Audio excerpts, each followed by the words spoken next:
Morning, everybody. Hope everybody's having a great morning. And hopefully, I'm not taking up too much of your work time. My name is John Shank. I am the national manager for sales and installation here in Sacramento, the Sacramento area. We're actually in Loomis, California, for Aero Gutter Guard and all artesian products. What we're going to talk about first today, just to jump right in, is the Aero spec sheet.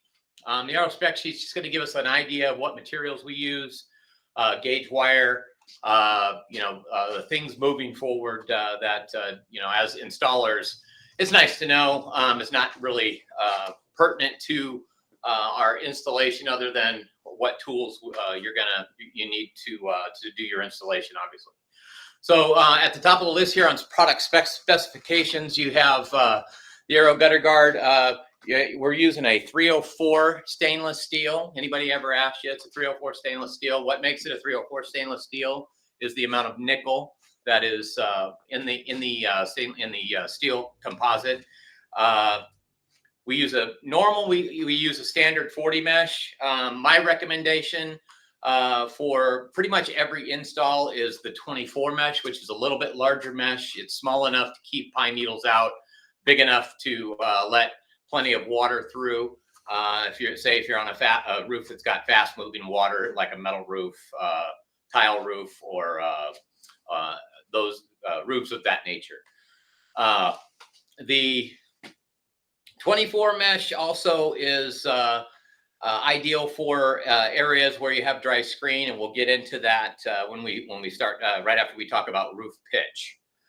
When you're installing the gutter guard, there's obviously different areas we're looking for, and a lot of that is in the roof. Actually, can you go back to that last slide?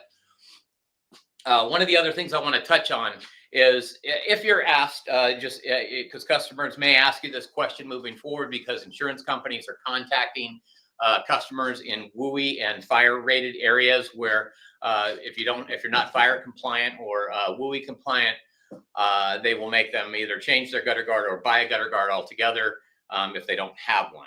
Otherwise, they lose their insurance. So this product is an A-class fire standard and is WUI compliant.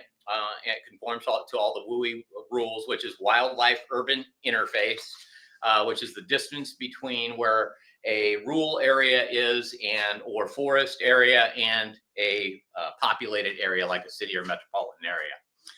So that's that. I wanted to just put that out there so you guys just have that information. This guard will take about 44 inches of rain an hour if it's installed at the right pitch. It'll take about 125-pound snow load. It is a very robust product for the type of product it is, and what gives it that robust nature is the amount of folds and bends that we put in the guard itself. Gives that aluminum a little bit more sturdiness. So we do use a 020 cold rolled aluminum. That cold rolled aluminum is the same aluminum we use for a roof kit or roof cap, dormers. All of that stuff is made from 020 for the most part. Your drip edges might be 017. There might be some variations in some other roof parts, but in general, 020 is the go-to. We do not use the 28 gauge galvanized steel anymore. It's a much more rigid frame. A lot of the sales guys like it better, but as an installer, your aluminum is going to be much more pliable, easier. You can use snips instead of a saw, grinders instead of a saw, to do your cuts and changes on the fly, so you don't have to go down a ladder and put it back through a table saw. Making it obviously a more rapid installation for you, and the more rapid the installation, the more money you make. So in a shorter period of time. So we've done that. Another reason we did that is because the steel, when you cut it, exposes that little line of iron in the steel, because it's galvanized. But in order for that galvanized coating to make a connection, it has to be wet. And so that iron on the edge will turn orange when dry and gives the illusion that it's going to rust. Now, although that is a form of rust, and on the end, it doesn't get any further because of the galvanized coating. You still get the electrolysis. It's still protected, but it can't bleed onto other things, and it looks aesthetically not as nice. Whereas aluminum, it's going to oxidize white. You're going to get a better result. So this will take about 110 mile an hour wind. If it's properly installed, screws are all in place. That's whether it's a flat wing or a bent wing. The bent wing product is the one I most commonly use just to avoid any kind of installation trouble. As far as roof pitch goes, you have some odd corners. A bent wing is going to be a little bit more versatile in that situation, whereas a flat wing, you're going to have to tweak a little bit. And so that's why I prefer the bent wing. I usually don't use a flat wing unless I'm using it at a different type of pitch. And let's go over the pitch suggestions. You can go ahead and change that. So this is the recommended installation angles for the Aero product. Now, you'll see that gray area there. Technically, you can put this guard in at on a 612 pitch with a flat wing. And it really depends, 612 or a 512, and it really depends on the roofing material. If you're on a metal roof, absolutely too steep. Standing seam, corrugated, you run into those quite often. You can't go underneath the shingle in most cases on a standing seam or corrugated, so you're using a bent wing product anyway. But if you're able to loosen the bolts or slightly lift the standing seam, some guys will try to use the flat wing for an easier install. Do yourself a favor, take the extra time, use a bent wing product. And I know I'm saying use a bent wing product. It's not really up to you in the ordering process, but I will make sure that your salespeople are just as well informed, if not better, in order to get you the proper parts so that you're getting a good installation the way it's supposed to be done. If they don't have the right parts, your sales guy didn't do his job properly. So just FYI on that. So in the gray areas, what I do is I just count those gray areas as blue. And just about every case on when I'm training somebody, 412 pitch is the highest I'll go on a flat wing if I've got a new guy. Once you get in the hang of putting these gutter guards on houses on a regular basis, you've done 25 or 50 of them, you'll start to be able to say, you know what, I can use a flat wing on this one and save myself some time. And you should be able to tell. You'll get acclimated to that pretty quickly. So if you're new, or if you're just not sure, stick with 412 pitch is where your cutoff is for flat wing. Bent wing on everything else. You're going to save yourself a call back. Some of you guys, you get charged back on if you have to go back out and fix it, you got to fix it for free, and sometimes these are 100 miles away or 50 miles away. And we don't want you to have to do that. Use a bent wing, take the extra time, do it that way, and you won't have the call back. The other thing that we talk about a lot of times is the pitch on these like a 10-12 pitch, 12-12 pitch, 11-12 pitch. When you get into those real steep pitches, you're going to want to be almost flat. And the reason for that, I've even, I put these on mansard roofs as well, and those roofs pretty much flat. Yeah, they're going to have a little bit of maintenance, as all gutter guards do. If anybody tells you they're maintenance free, they're already lying to you, so you can't trust them. Every gutter guard's got a little bit of maintenance. And usually it's an inside corner, or it's a level or flat gutter guard somewhere that has to be flat in order to take the water properly.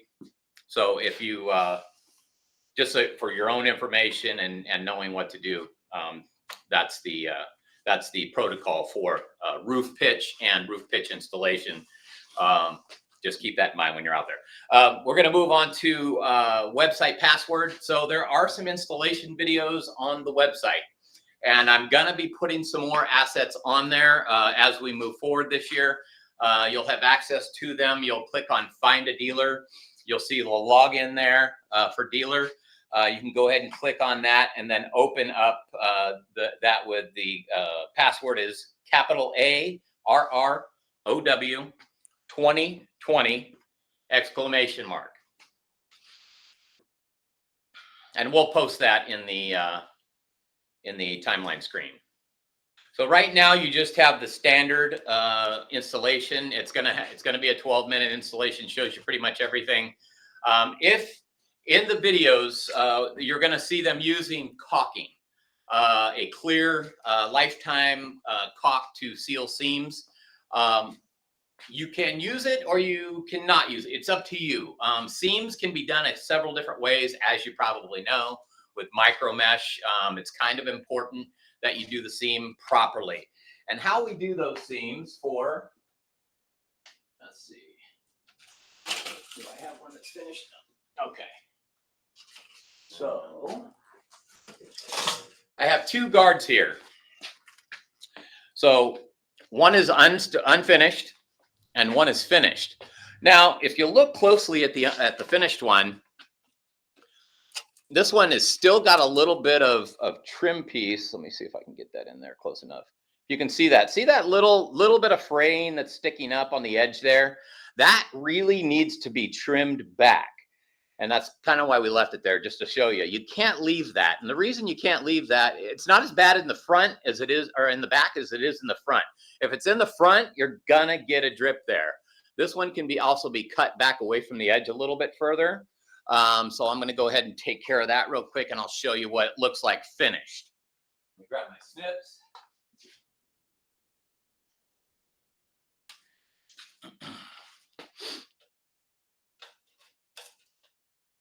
Going to give it a little trim there. Get that off the frame. The more off the frame you are, so as you see that it doesn't have to be straight, it doesn't have to be perfect, but it does need to be off the frame. If it's on the frame, what happens is you'll get water accumulation right there at the edge, and you'll start getting drips.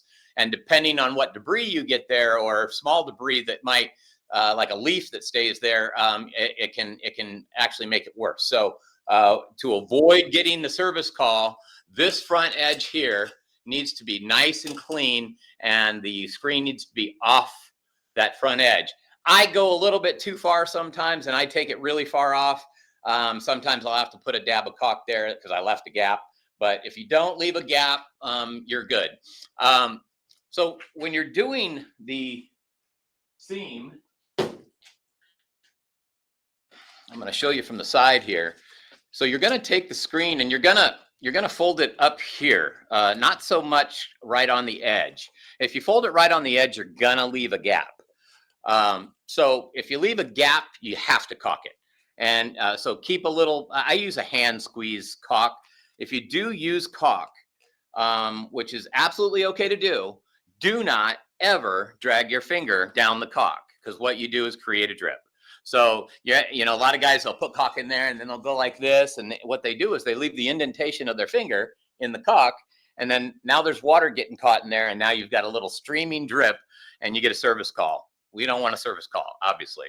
A lot of us who've been out to houses and had to go back out and had to pay back, you know, or a customer service representative had to go out, production manager had to go out and fix it for you. And then you get charged back.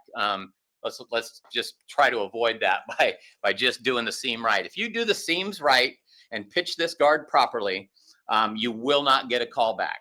If you do something, it's usually an inside corner, but I'll show you how to avoid that, the inside corner stuff, when we move forward here in a few minutes. So the back fraying, not as big a deal, but I always trim it back just in case. I'll trim it just as tight as I can. And then on the front, it has to be clean. So that, just to be clear.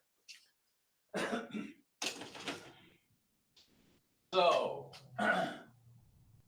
as we get into bent wing and flat wing, there's a couple things you need to know about flat wing before I move forward to the dry screen stuff.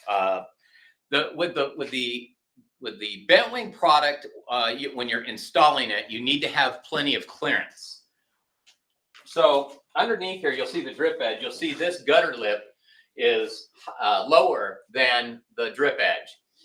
You'll see the roof line right here. You need at least a ½ inch clearing on the back side of the gutter for you to mount the bent wing product to, which is this piece right here. So this is going to be a ½ inch back wing here, as you can see.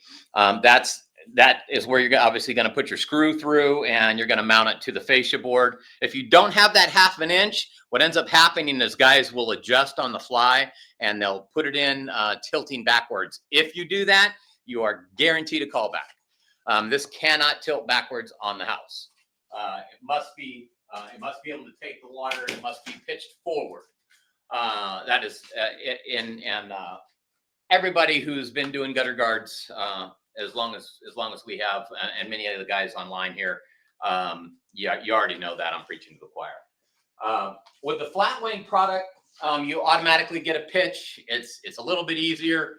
A lot of people say, oh, you can't go underneath the shingles, it'll void the roof warranty. Absolutely false. I'll send out a GAF report that verifies that.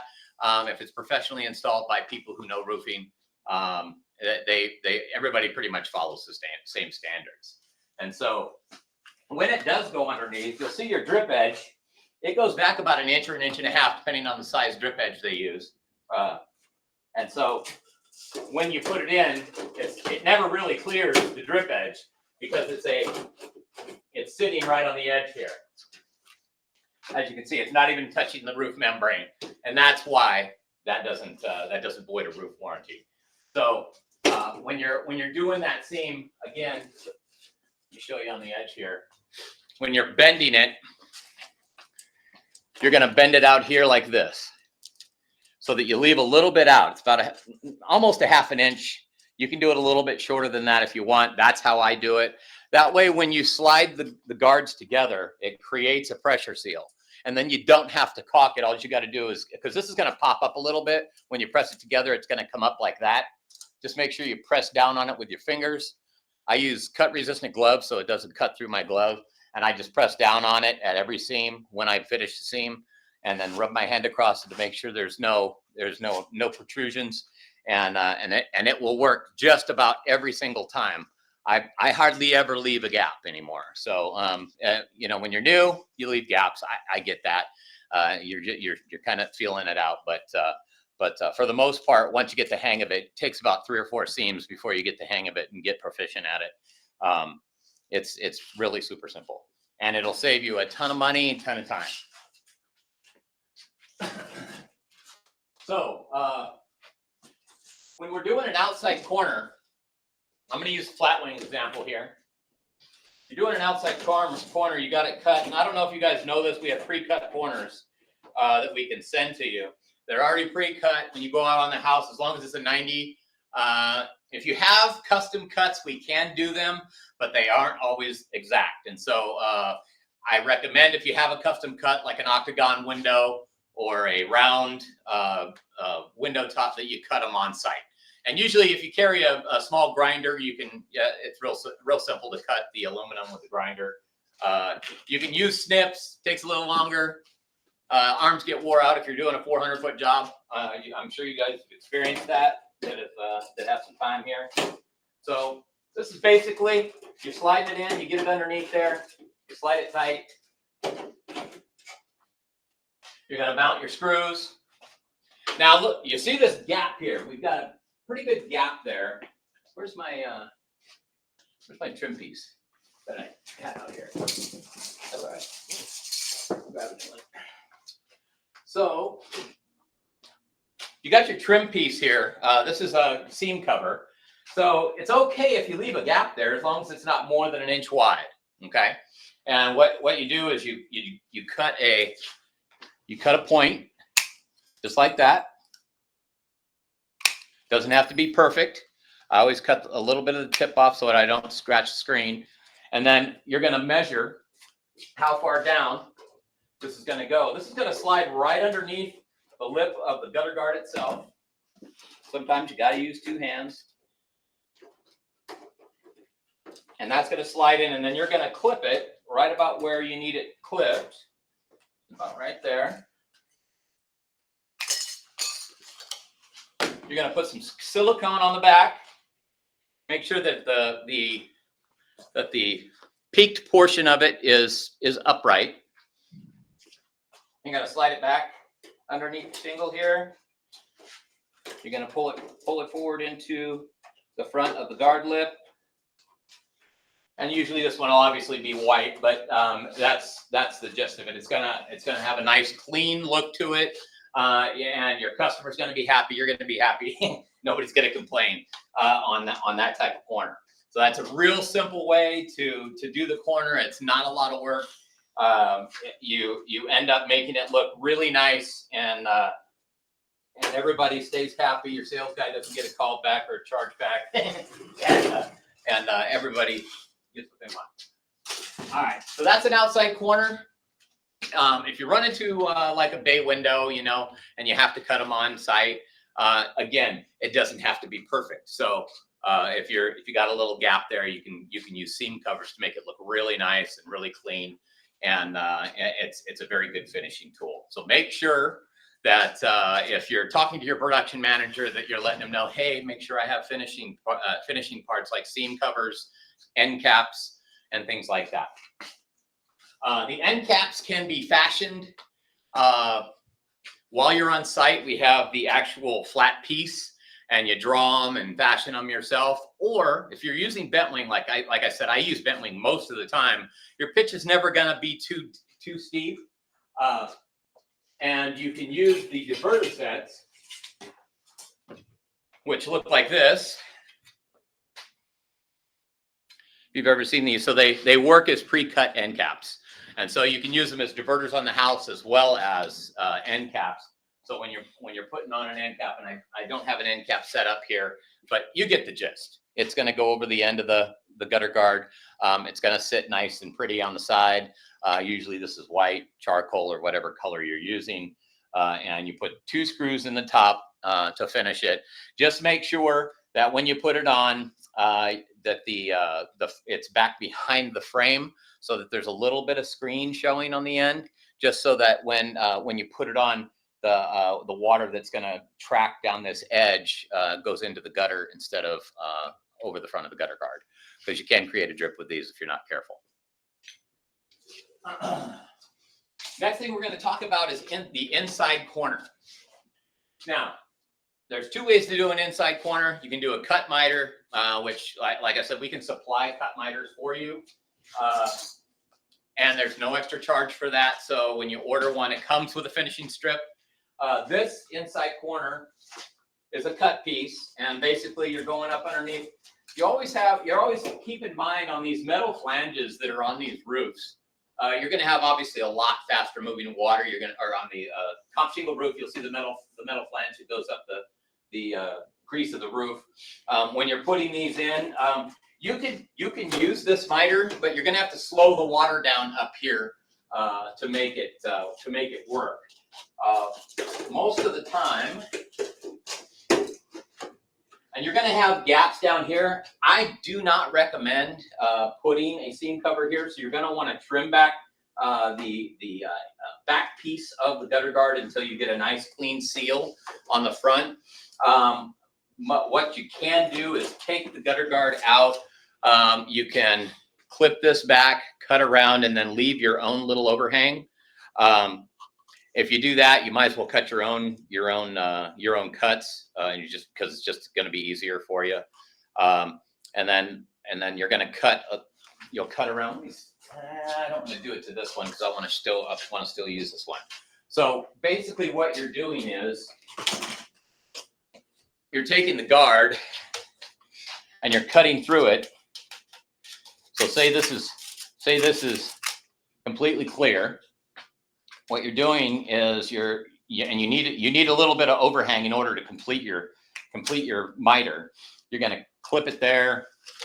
You're going to cut through back here. Oh, this one's steel. I didn't realize this one was steel.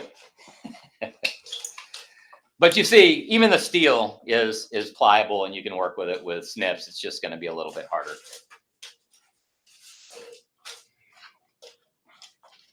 So what I do is I clip this out, I put this piece of the frame out.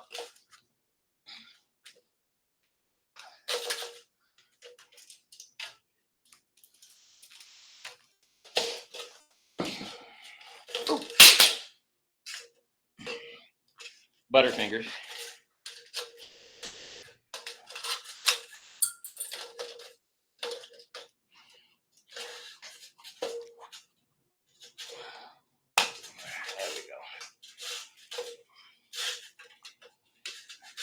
So this is why we one of the reasons we moved away from steel. If you guys have worked with steel, you remember why.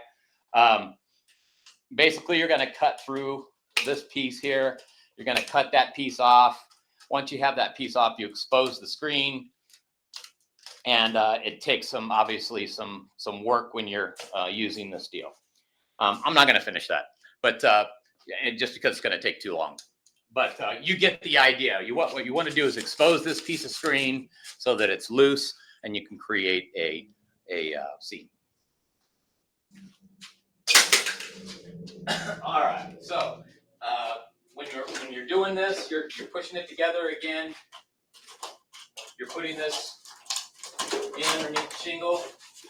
You're sliding it down. Come on.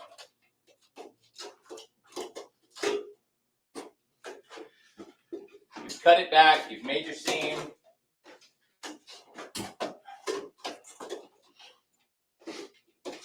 And it's in. So when you have fast moving water on these seams, there's really only one good way to handle it. A lot of guys want to put those big splash guards on the front. You've seen them before. They're ugly. Customers don't like them because debris piles up behind them. Now, what you're going to get already, and in a normal situation, especially on a pitch like this, it's a 412 pitch. This one, you're going to get collection inside the seam anyway. So what I do is I'll take diverter sets, and I'll put a diverter in here, one at the bottom, and I'll slide it to the center, and I'll glue it like so. And I'll take another one on the opposite side and slide it in like so. Sometimes I'll cut them to fit depending on how bad the roof is. What this is going to do, if you only put one here, is create a ramp, and it's going to go right over the top under the porch, and it's going to land on your customer. So don't ever put just one. If you put one there, you're going to have a problem. So what I do is I put 3 of them. Usually they're the same color as the roof. You know, if you're using charcoal on a roof, they blend in real nicely. You're going to go up about 2 feet. You're going to do the exact same thing. Slow it down. Now, when you do this, what happens with the water is water's going to find its lowest point no matter what. So when it comes down and it hits this, it's going to break out like this and drop right back in, and then drop right back in. So that's the reason why you use more than one, because it'll get right back in the center and pick up speed, and you're not really solving anything. So make sure that you're using at least 3. There'll be another one up top there. And again, you're going to get debris. You can actually cut these down lower because obviously, if you don't want them to be seen, you can make them a little bit more stealthy. I leave them this way in most cases, but again, if you have somebody that's real picky, you can cut them down real low. It doesn't need to be very high in order to stop the water, and a little bit of going over the diverter is okay. Usually, if this is an asphalt shingle roof and it's woven all the way up, you can do 2 or 3, and you can cut them nice and stealthy, and the water's moving slow enough on the comp shingles that it works.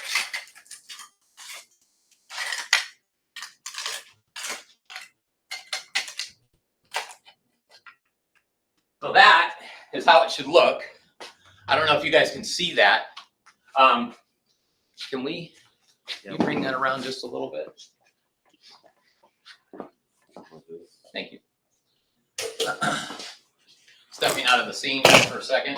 We're just gonna pull this in, and then we'll put it back so you can get an idea of what I'm talking about here. So as you can see, there you go.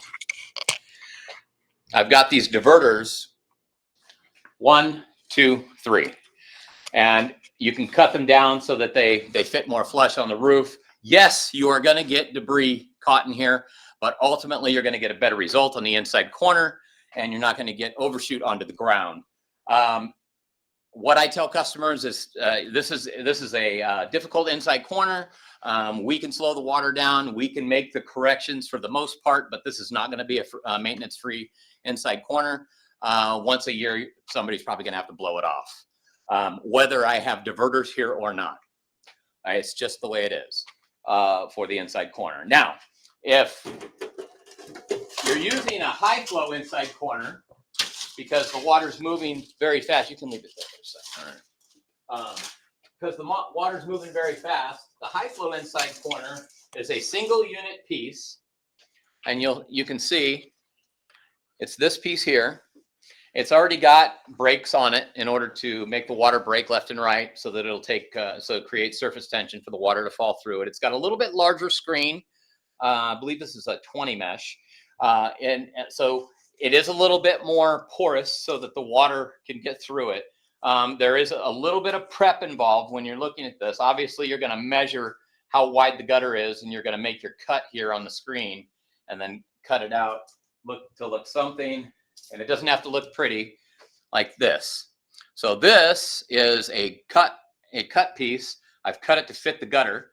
And we've used this several times on this one, so I'm getting good at it. But when I first cut this one, I struggled trying to get this underneath that metal flange. And many times this metal flange is tight, and you have to give it a little, you got to make a little room with a putty knife so that you can get the screen underneath it. If you don't want to do that, as long as you're staying on the drip edge, you're good. Anything past the drip edge is a problem. So just keep that in mind. Do not do that past the drip edge. Or past the drip edge material. So this goes in like so.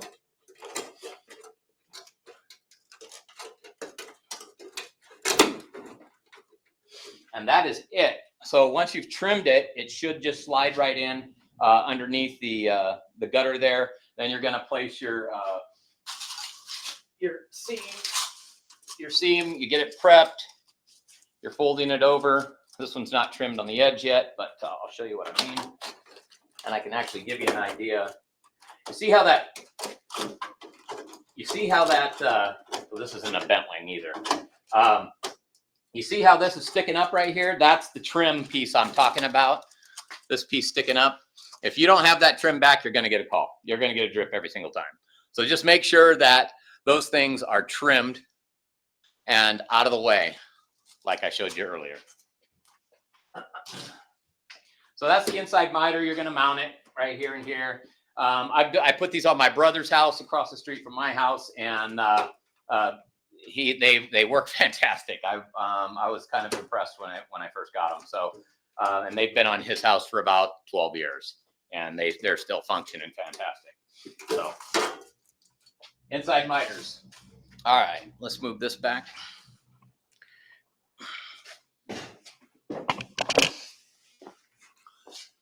Make an adjustment. Now, furthermore on screens. So you're going to run into dry screen areas, and I'm sure you guys have all seen them, but maybe you're not sure what to do in those, and maybe you're putting gutter guards up underneath an eave, or you're putting it underneath an awning. Let's move to the awning slide. Give me just a second here. So here's a perfect example of a dry screen situation. Whenever you have an awning that is sitting over the gutter and you're putting a gutter guard up underneath that awning, you're using an angle drill. It's a pain in the ass to put on in the first place. This one was actually pretty easy because it had because it's back up on the roof a little bit, and there's enough room to put a angle drill up there pretty easily. But some of them are pretty tight situations. They're so tight that you're struggling. And you get done with it and you go home, and all of a sudden you're getting calls that there's water running over the screen in the back. The reason why that is the screen is dry. Every micro mesh on the planet for gutter guards that is not wet when the water hits it will have overshoot every single time. And so how do you remedy that situation? Well, you can move to our extra large mesh or large mesh to remedy part of it. The best way to remedy it is for the salesperson, or if the salesperson hasn't addressed it yet, the installer letting the customer know, hey, under this awning, you might get some overshoot. You see they have that little box there that's sitting right next to the fireplace. That's all going to get wet. That's going to be full of water. They're going to be pissed at you. They probably got their pillows in there for their patio wear that they put in there for the winter. And they're going to be mad at you because you didn't tell them this was going to happen, or they're telling you your product is failing. It's not. Technically, it's a fail in the fact that it's not out under the natural rain. And when you point out to them, hey, if you look at the rest of the house, everything else is working correct. Yes. Okay. Why is it underneath the awning? Because the screen's dry. So if they have a big downpour and it's a big problem, they can take a hose out and just wet the top of the roof right there, and get the screen wet. My recommendation is misters. If it's a real problem with large mesh, if you put the extra large mesh, it should take the water. It shouldn't drip for too long, but every single one of those awnings will have a little bit of dripping in the beginning, whether you have the extra large mesh there or not. So just FYI, keep that in your back pocket. This is what we know about dry screen areas and how to fix them. There is one fix that you can use. You want to go to camera on for me? There's one fix that you can use to avoid this whole situation. And this is actually used for snow environment. It's a melt away cover. You may have seen them in our catalog. They're shaped like this. And if you can see that. So what you do with that is you'll see these notches here. The notches are actually where the screws are on the guard. So when you put a full piece on, they should line up with the screws, and you should be able to slide them in there. And then this is going to sit on top of the screen.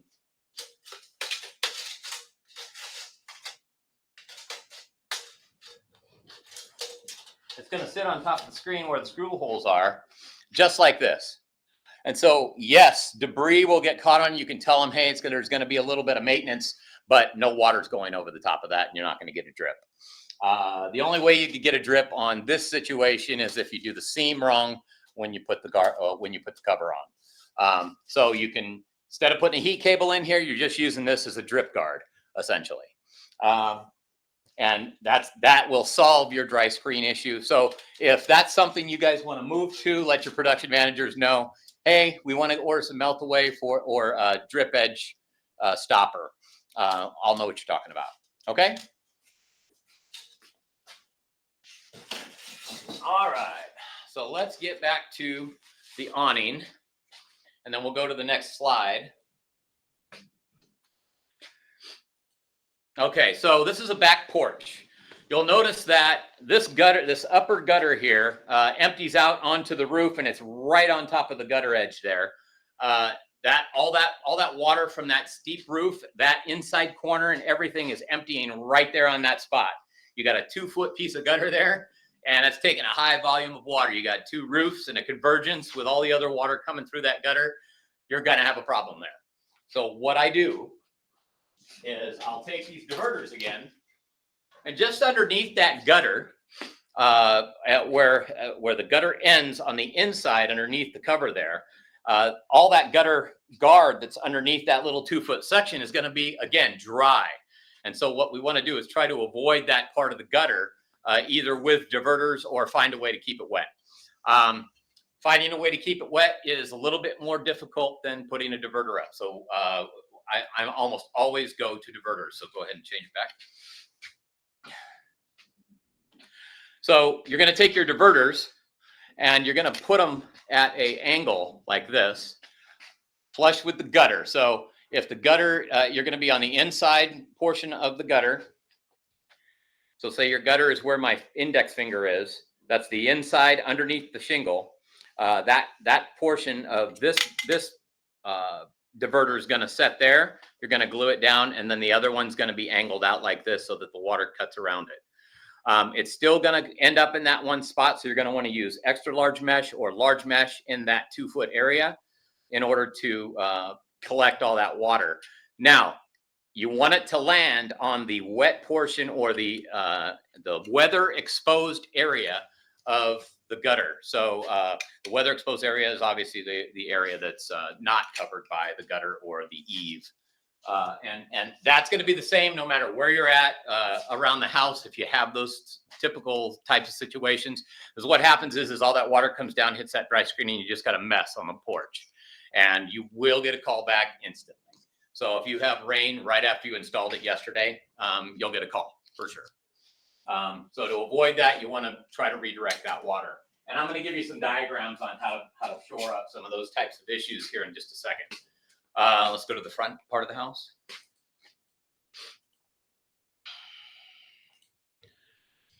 So this is the front part of the house. And as you can see, same situation. You got two gutters that are wrapped around in L shapes. They empty out onto the roof right there in the back. That splash guard is absolutely useless where it's at. It would need to be slid over in order to catch that water, because it's not moving away from, it's moving straight down into where you see it cut out, that where they have that cutout. So and you'll notice that cutout is a little bit taller than they have a little bit of edge there. I think I can't see it from there, but yeah, if you have a little bit of edge there, that might work. But for the most part, that's not going to work. It looks pretty. Looks like somebody did the right thing. But environmentally, when that gable dumps all that water from the upper gable to the lower gable down into the gutters, they're going to have a big party underneath with water. So luckily they have a covered porch, so they're not going to, if it's a snow area, they're not going to create a slip hazard or anything. But that little flower box on the left there, on the right side of the house, left flower box, that one's going to get destroyed from just overshoot. So let's avoid that kind of stuff. The best way to avoid that kind of stuff is to put some diverters the same way I just described, just underneath the eave there, to divert the water over to the wet side of the screen that's already been rained on and saturated by the storm in question. So let's go ahead and take a look at the next slide. So this is a very complicated, actually go to the slide after this. I want to start with that one. So this is the upper roof of this same house. How we did this to begin with, we put extra large mesh there. Extra large ended up not working because of the pine tree you see in the background. We ended up changing that to large mesh. If you get a little bit of overshoot in this area, you'll notice I don't have anything written there to put diverters in there. And the reason I did that is because it's an upper roof. It lands on the roof. It's not a big deal. It's all going to the same place. It's all going to run down that wall line where the gutter is. It's going to spread out in kind of a mushroom shape and just come straight down to the gutters below. So this roof is a perfect example of bad design for water irrigation or pushing the water away from the house. It all converges on one spot. The upper roof takes the same volume of water from the upper roof. There's no downspout to accommodate that portion of the roof to avoid going to the lower gutters. And now we can go to the next slide. And so you'll see I got all kinds of diverters down here. And the reason is I've got all the water from all the roof is coming right to this front area on the front side of the house. So you'll see I put a high flow inside miter here. If you look to the left, I've written and drawn a line. You're putting a high flow inside miter there. You got a metal flange here, so you have to have a diverter sets there. I put 3 just because the amount of volume that's coming down from the upper roof. I also put diverters on the just below the window there, 2 diverters. You can use 3 if necessary. You're going to want to water test this type of situation with a hose from the upper roof.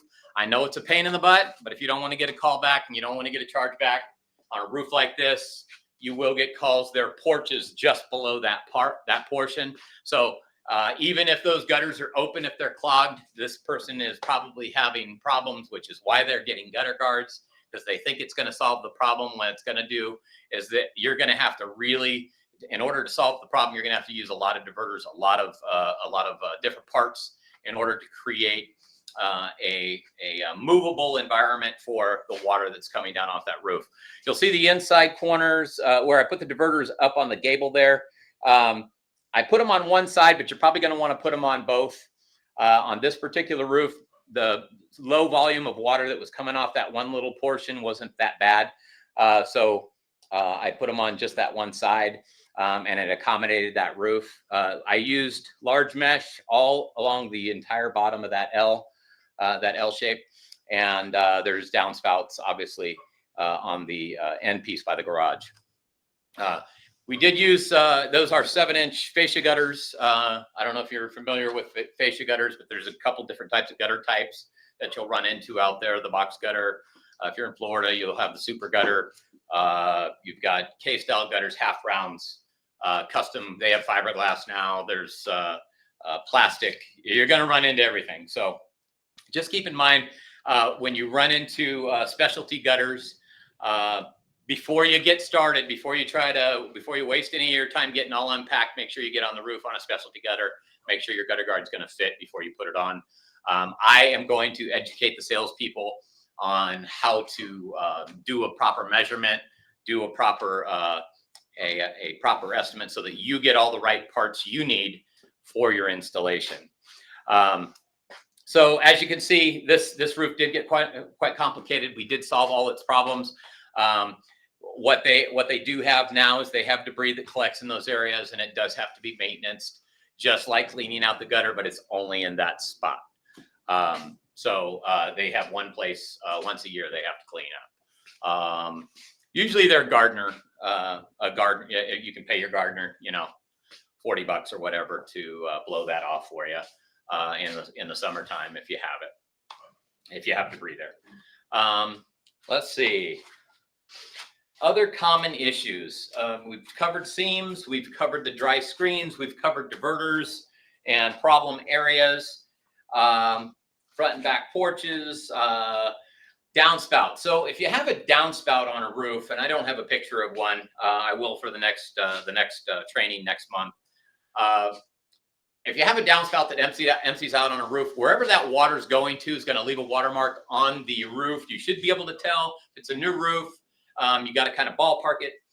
You're gonna just kind of give yourself, if you think it's going to land in a 3-foot area, do 8 feet of large mesh there, and you're going to cover you'll cover your butt on that one. Again, make sure the seams are done right. You're going to have a high flow of water coming to that section. If you're using bent wing, you're in a much better situation with the high flow areas because you can pitch it at whatever pitch you want. You have a little bit of adjustment room. If you're doing a custom gutter, I'm informing the sales reps they need to do an inside measurement to make sure they have the right size gutter guard for you, that they have the right amount of diverters, they have the right amount of seam covers, and all the parts you need in order to do what I just showed you. As far as half round gutters go, sometimes they work and sometimes they don't. Depends on how high they mount the spike and ferrule. If the spike's too high, the cool thing with aluminum is you can put it on there and you can almost with your hand bend it, bend the guard itself, the underneath frame to squish in, and it'll work fine. The spike isn't that big a deal. If it's on if you run into straps, easier to cut around. A lot of times I tell salespeople, depending on how the strap is on the house, you may or may not be able to do the gutters. With gutters that are hung too high, they're right on the drip edge, or the lip is above the gutter. Obviously, you're going to have to lower the gutter. Now, on a standing seam metal roof, if it's sitting up above the edge of the roof, there's a reason for that, and that's because the water is skimming off too fast, and they had to put the gutter higher than the roof line in order to catch the water. So it's coming out, hitting the back of the gutter, and then dropping in. So just keep that in mind. If you lower that gutter, you might have a problem. So use your judgment. It's all common sense. Whenever you change the movement of water, you create a new problem. So try to think ahead. You want to look ahead to what where's this water going to go if I do this. So when I did an inside corner the first time, I thought if I put one diverter out there, it's all going to spread out. It's just going to go down to where it's supposed to go, and it doesn't. Cascades right back to the middle. And so I got to find that out the hard way and got my customer shoes wet. It was fun. So don't do that. And I think I've covered just about everything. Does anybody have any questions? Do you unmute your mic and feel free to ask me any questions you might have, any problems that you've run into out there that you might have questions about. Feel free to ask. Anyone?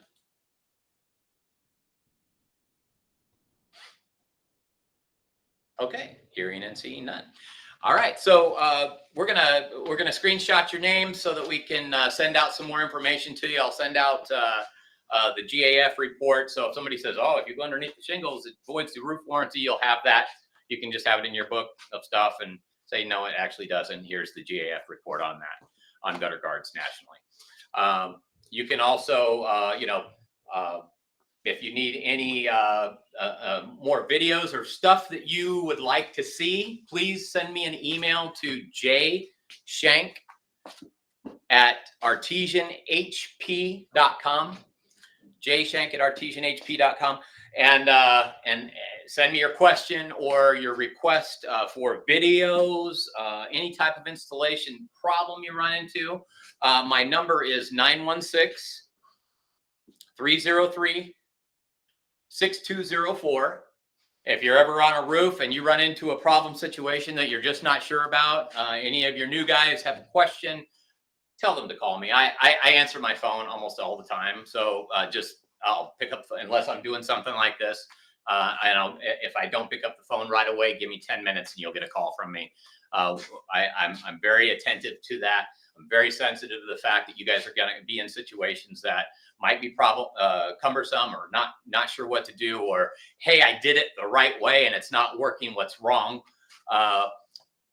Two instances that can happen out there.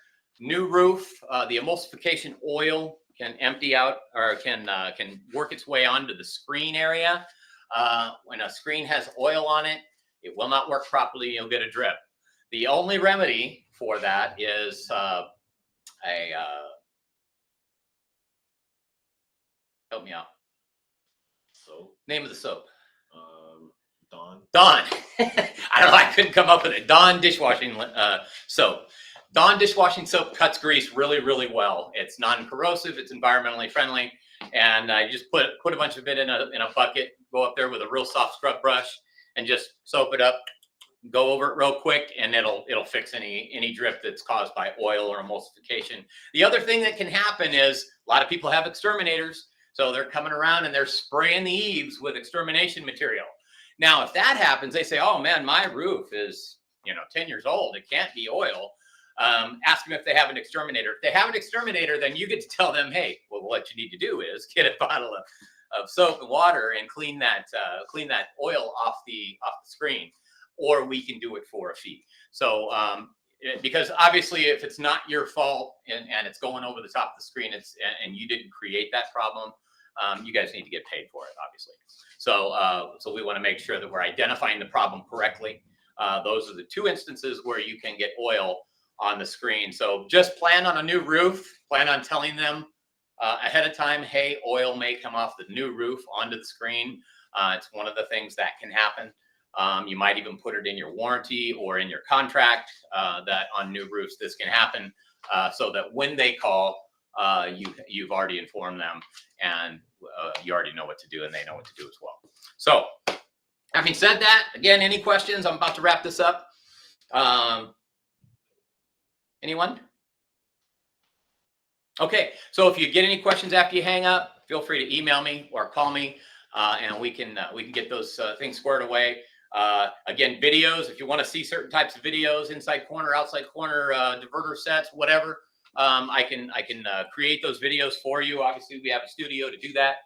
I'd be glad to do that for you, and can't wait to see how this spring rounds up before June comes and we have the slowdown. But I'm excited and we're ready to work with you and do whatever we can to make you successful and make you extra money.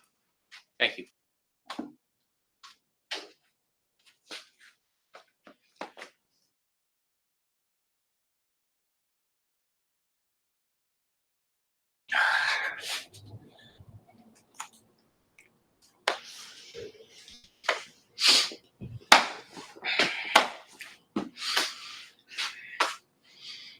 Hey, Nick. Hey, Brian. Thanks for sticking around for the sales portion. Are you guys sales guys, or are you installers?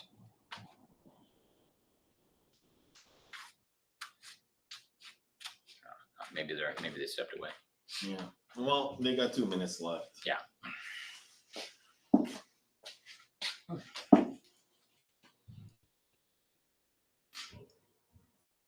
You can get a chair. Huh? You can get a chair. I'm all right. All right. I'm better on my feet.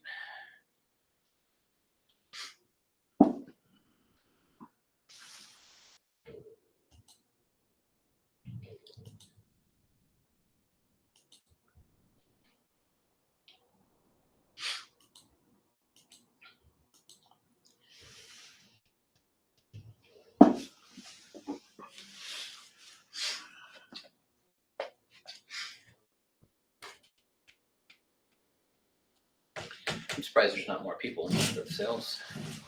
Yeah, there was a lot of installers. Yeah. Well, maybe they were salespeople. Maybe. Oh, there's the Joy bus just pulled up. They're early, 15 minutes. No, I heard it. I heard the horn. that's just a horn. They actually have a little tune.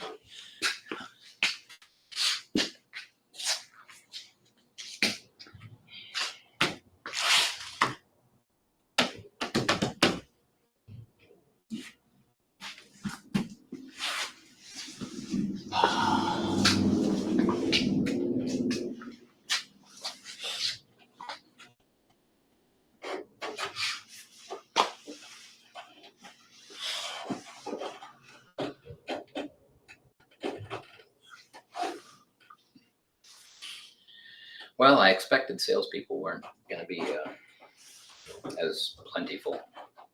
You did send 2 sets of emails, right? Oh, yeah. Okay.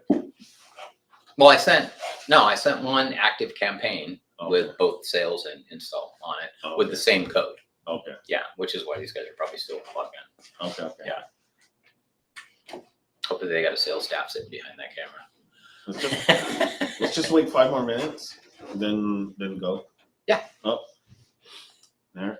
People are coming in. Oh, cool.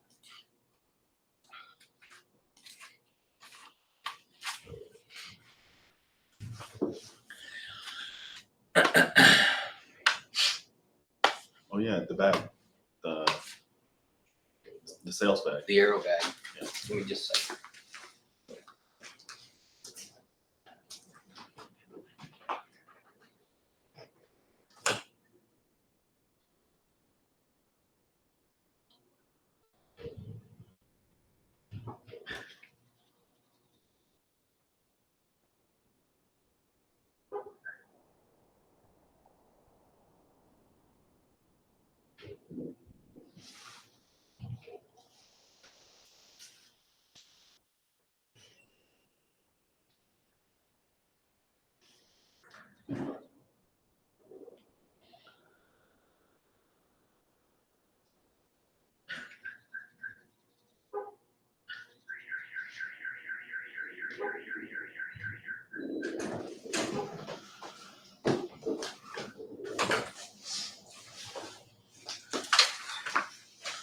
Morning, everyone. Looks like we got some of the same folks. The sales presentation is going to go a lot like the, first of all, welcome. Good morning. Some of you are, it's afternoon already. It's still morning here, but we're here in California. The aero bag is something I wanted to show you guys. This is a, pull this over here.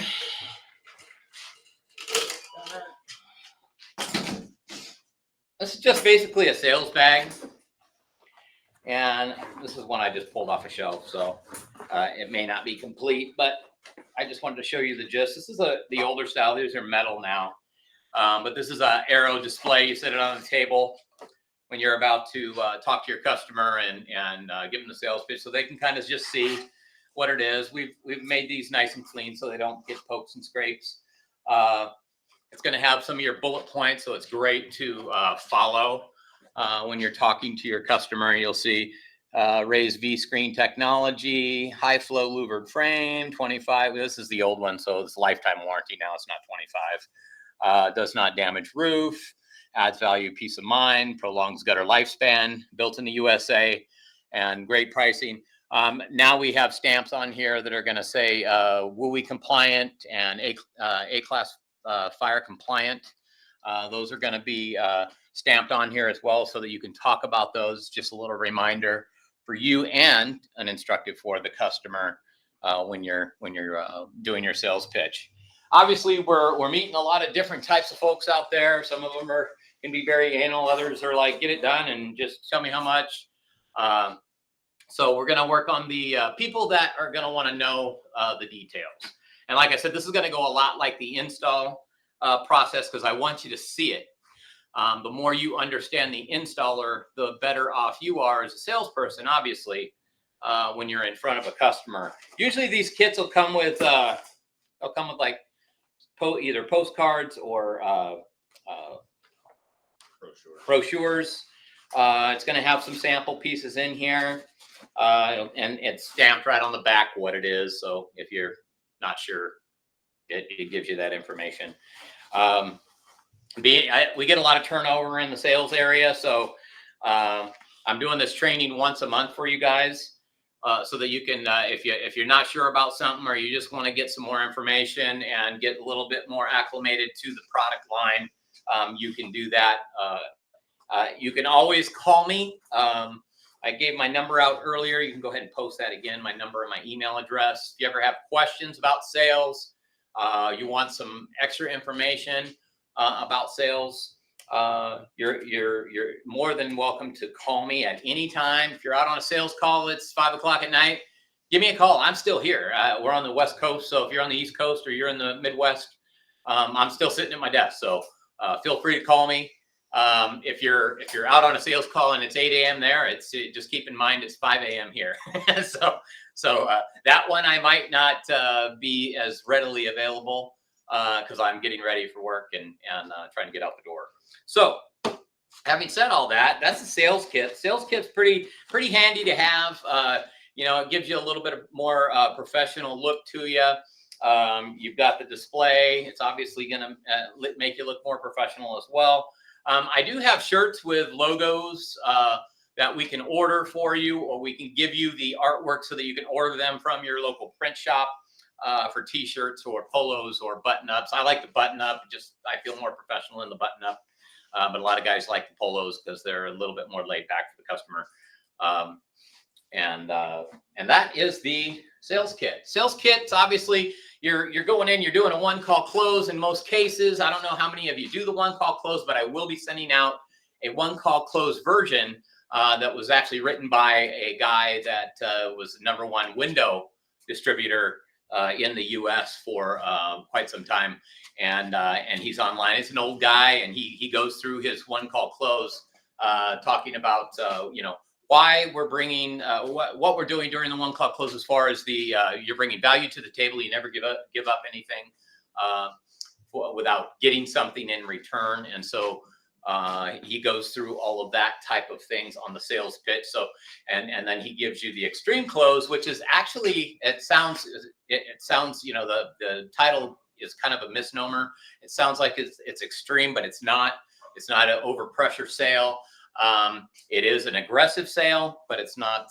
It really leaves the customer feeling like they aren't being pushed into a transaction, but they're making their decision on their own. So it is a very good closing tool that I'm going to distribute to everyone. You'll get a copy of it in your email today. Make sure you guys leave your emails in the comments so that if I don't have your email for the salespeople, I have it, and then I'll make sure you get copies of not only the close, but the videos of him actually presenting it and how you do it properly. And I use the same method in my closing tools. And I've got over the years, once you get it down, it's pretty versatile. You can ad lib and add stuff to it based on your customer's personality, obviously. So the most important thing, obviously, when you're making a sale is product knowledge and knowing that what you're giving the customer, you're confident in what you're giving them. Excuse me. So basically where Aero Gutter Guard was born from, our original product, which was our flagship product, which was Valor Gutter Guards. Aero Gutter Guard was the next step in that generation of gutter guards. And so we did a little bit different design. It allows us to capture a little bit more market share in many areas around the country. We do keep good separation between an Aero dealer and a Valor dealer. So when you're out selling, you should not run into anybody that's Valor. That's not true for every situation. Some of you may have that. When I was gone and not operating this position, there were a few things that changed during that time that I have since been correcting. So if you're running into anybody out there, please let me know, and so that I can address those situations in a diplomatic way and a thoughtful way to where you guys are getting what you're supposed to be getting as far as salespeople out there on the street. So we're going to go over the spec sheet. The spec sheet, some of you guys have we went through this already. I'm going to get a little bit more detailed on the spec sheet in this, because the sales guy really needs to be better trained than the installer. If the installer has the proper parts and he has and he's got any kind of install experience with gutter guards, they're going to probably be able to figure it out pretty easily, as long as they have the stuff that's needed for those areas. When you write your estimate, you're going to want to make sure that you're pointing out verbally on the estimate where these problem spots are on roofs. So let's just get into the spec sheet. We can talk about that a little bit, because that's obviously valuable information for you to communicate to your customer. This is on the inside of every catalog. So if you don't have a catalog, I believe I think there's one on the website, but if there's not, I will send you one to your email. Again, send your email to me on this thread, and we will make sure you get a catalog. The inside of the catalog is going to have all these specifications. It's a good thing to memorize them. It's a good thing to know them really well inside and out. That way, when your customer asks you, you've got the answer to their question. So the spec sheet starts out with, we're using right now a 304 stainless steel. The reason they call it 304 stainless steel is because the amount of nickel that's in the product. The amount of nickel is what keeps it from obviously rusting, corroding, and things like that. So that's your stainless steel component. There's one step above that, which is 316. It's very expensive. It's way overkill unless you're in a marine application, and even then you only get maybe a year or two extra life out of the screen, and it's already a 50-year product in that situation, so it's a lifetime warranty. We're confident in giving it a lifetime warranty no matter what application you're in. We use a 020, which is 20 gauge, cold rolled aluminum for the frame. We no longer use the steel. However, it is available if you're in a situation where the customer just thinks, oh, this is just not going to work. You can special order the steel. It takes a little bit longer to get the steel because of that. So just keep that in mind when you're doing your estimate. Try to keep them on aluminum. Aluminum's easier for your installer to work with. It's lighter weight, so it costs less to ship. So you're saving money. The more money you save, and the easier it is to install. Obviously, everybody stays happy. You still get paid, and all the stats on this page are gauged for aluminum. Steel is actually more robust than what's stated on this particular stat sheet, and we did it that way on purpose because we wanted our weakest points to be highlighted instead of our strongest points. And the reason for that is because we do use aluminum.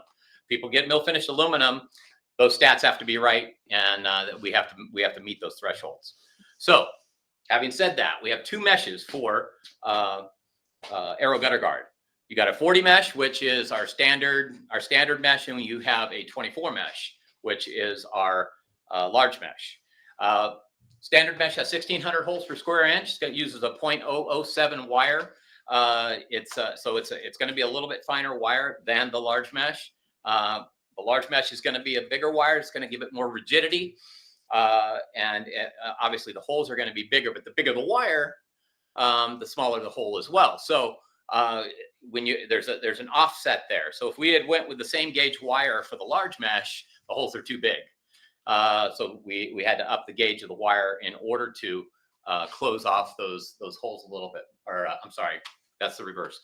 In order to open up those holes more. And I might have said that backwards just now. The high flow inside miter, it's a 2.5 exposed. There's 2.5 inches exposed on the gutter guard itself. Now there's the high flow series. That's a 6.25, and what the high flow series is the high flow inside miter that we have, and I'll show that and get into that later. The white, it comes with white, brown, charcoal, custom copper, colonial gray, mill finished aluminum. So you have all the colors available still in aluminum. You see the 28 gauge steel there on that sheet. It's not there anymore on the new catalogs coming out. So that's not going to be there. You're not going to have to worry about that. So you'll be able to show this to your customer if you want to present it to them in line. So the excuse me, it has, let's see, approximately 2.5 pounds to 4 per 4 foot section. So that's going to be the steel weight. The lighter weight ones, being the aluminum, are going to be less than that on this spec sheet. So we'll show you that when we have that ready. I think the catalog should be ready in a couple weeks. Yeah. So and that new catalog will come out. It'll have we're a little bit behind on that on the print work. Just because we're making the changeover and the changeover has slowed a few things down on the print side of things. So each of the boxes that we're sending you are about 37 pounds. This says 48.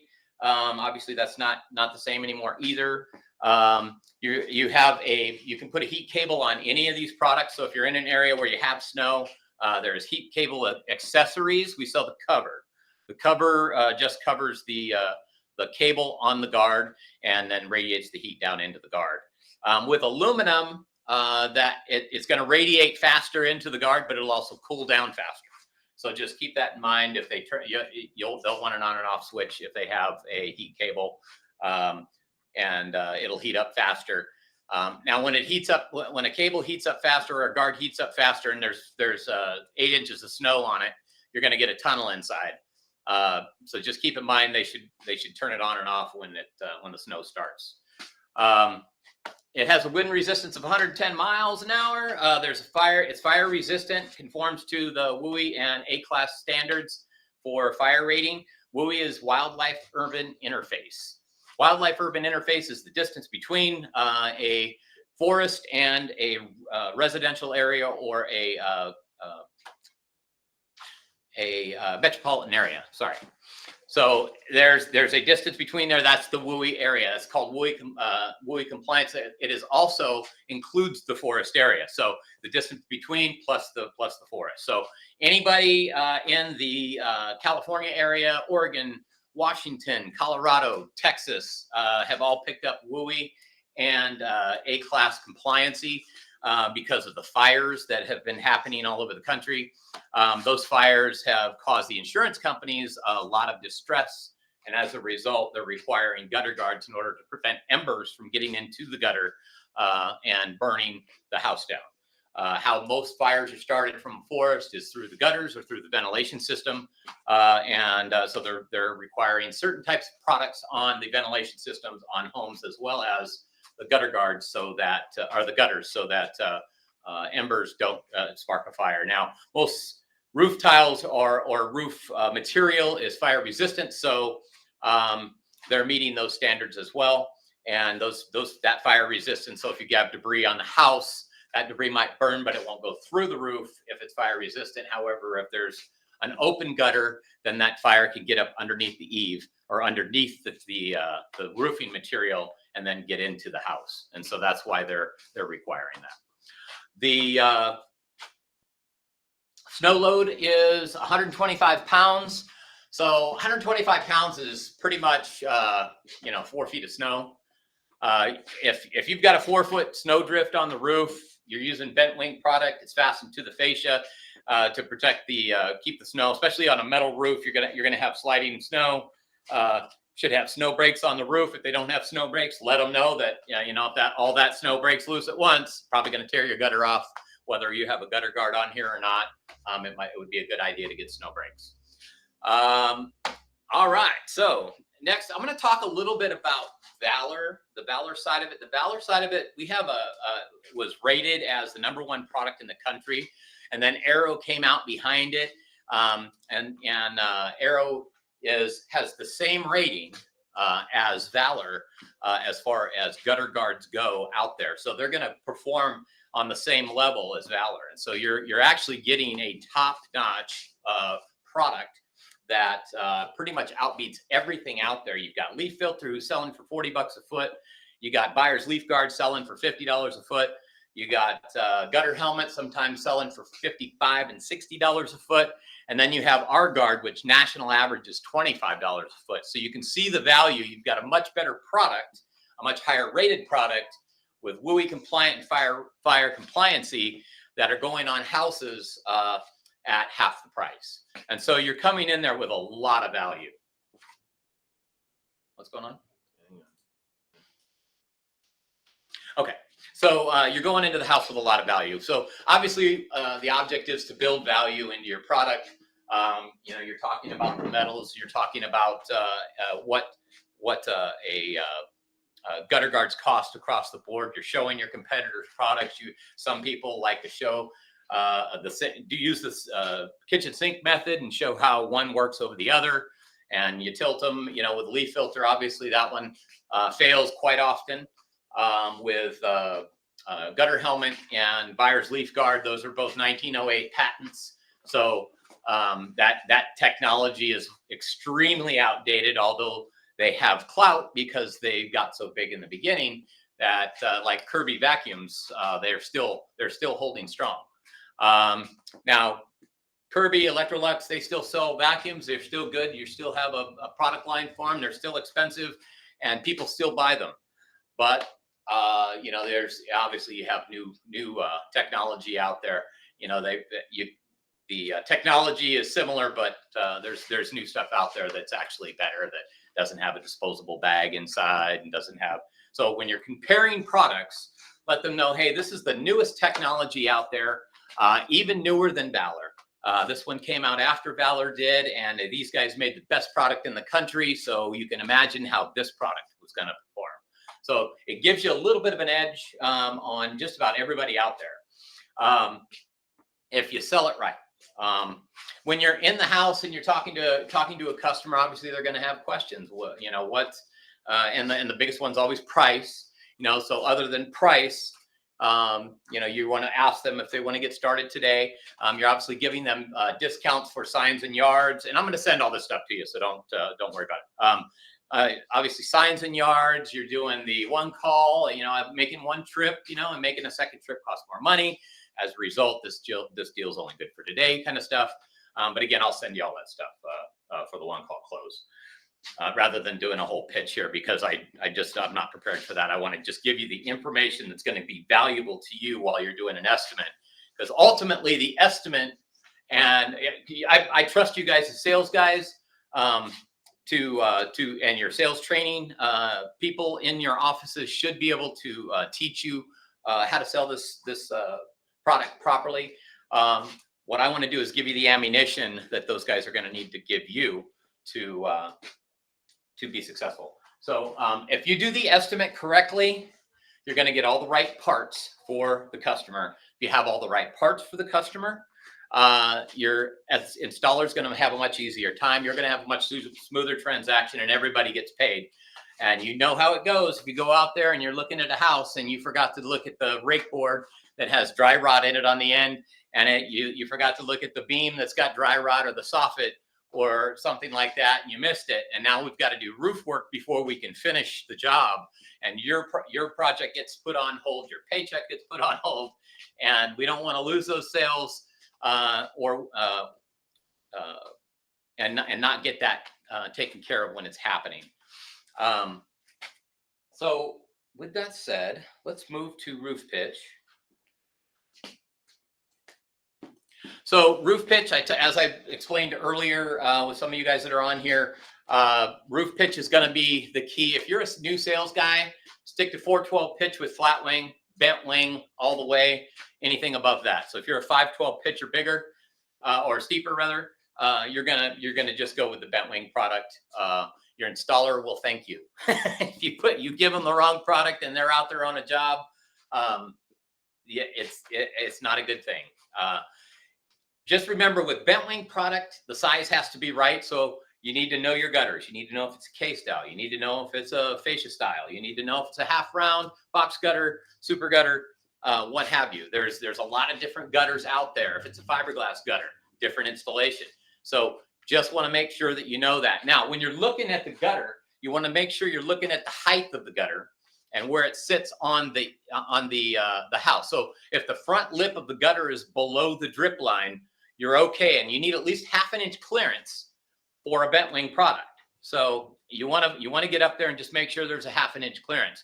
On many metal roofs, those front lips are above the roof line and above the roof material. And so keep in mind that you cannot do that job. If you're out there, you take a look at it and it's above it. The only way to do that job is to lower the gutter. And if you lower the gutter, obviously, if that's a standing seam roof, that water may be skirting off that roof and missing the gutter completely. Usually that's why they have it above the drip edge and the roof line. You will however, have some roofers that make mistakes and put them too high, and you can lower them. It's fine. Usually that's going to happen on a comp shingle roof or a tile roof. I see it a lot on tile roofs. They push the tile out too far. The tile's coming out to the inside of the gutter, almost to the outside lip. Those tiles can be adjusted. Now, if you're working with a company that does more than gutters and gutter guards, and they have a roofer on hand, and you're able to write those estimates, please, if the tile's coming down into the gutter, those can be adjusted up. It's a little bit of cost to it, but if the customer wants the gutter guard or the roofing material put on the right way, you can make those adjustments for them if you know what you're doing. So talk to your offices about that to see if that's a possibility. I've done one. I did one a couple of years ago. We pushed all the roof shingles back on a flat tile roof, and it worked out great. The roofer came out, moved the tiles up. When they were done putting the gutter and gutter guard on, they moved the tiles back down, and so and they rested on the gutter guard, and it worked great. So it can be done. Let's go to website password. Now, if you want to see the gutter guard installed, I recommend going to an install and seeing your installer do a job. If I were you, I would participate in putting some gutter guards on. It is a very good educational thing to do. So when you're on a roof and you're looking at it, if I'm looking at it from the ground, even if I get on a ladder, there's sometimes you can't tell whether it's a winged gutter or a wingless gutter. So if you have a winged gutter and the gutter has to be lowered, it's impossible. You can't do that unless you cut the gutter, the back end of the wing, and in which case you might expose the roof line, which doesn't have drip edge. Now, if you don't have drip edge, you got to do an estimate for drip edge. So you can really get into muddy water if you're in a situation where you're needing to lower the gutter, or if there needs to be adjustments made with a winged gutter. Again, you cannot adjust it. There's no adjustments to be made. With a wingless gutter, you have a little bit more versatility. You're always going to have a drip edge in most cases. You're always going to have a little bit of versatility to raise it or lower it. And many of you guys that have experience, I'm preaching to the choir. So it's stuff you're very familiar with and know all about, and probably know more than I do. With the go ahead and move to camera.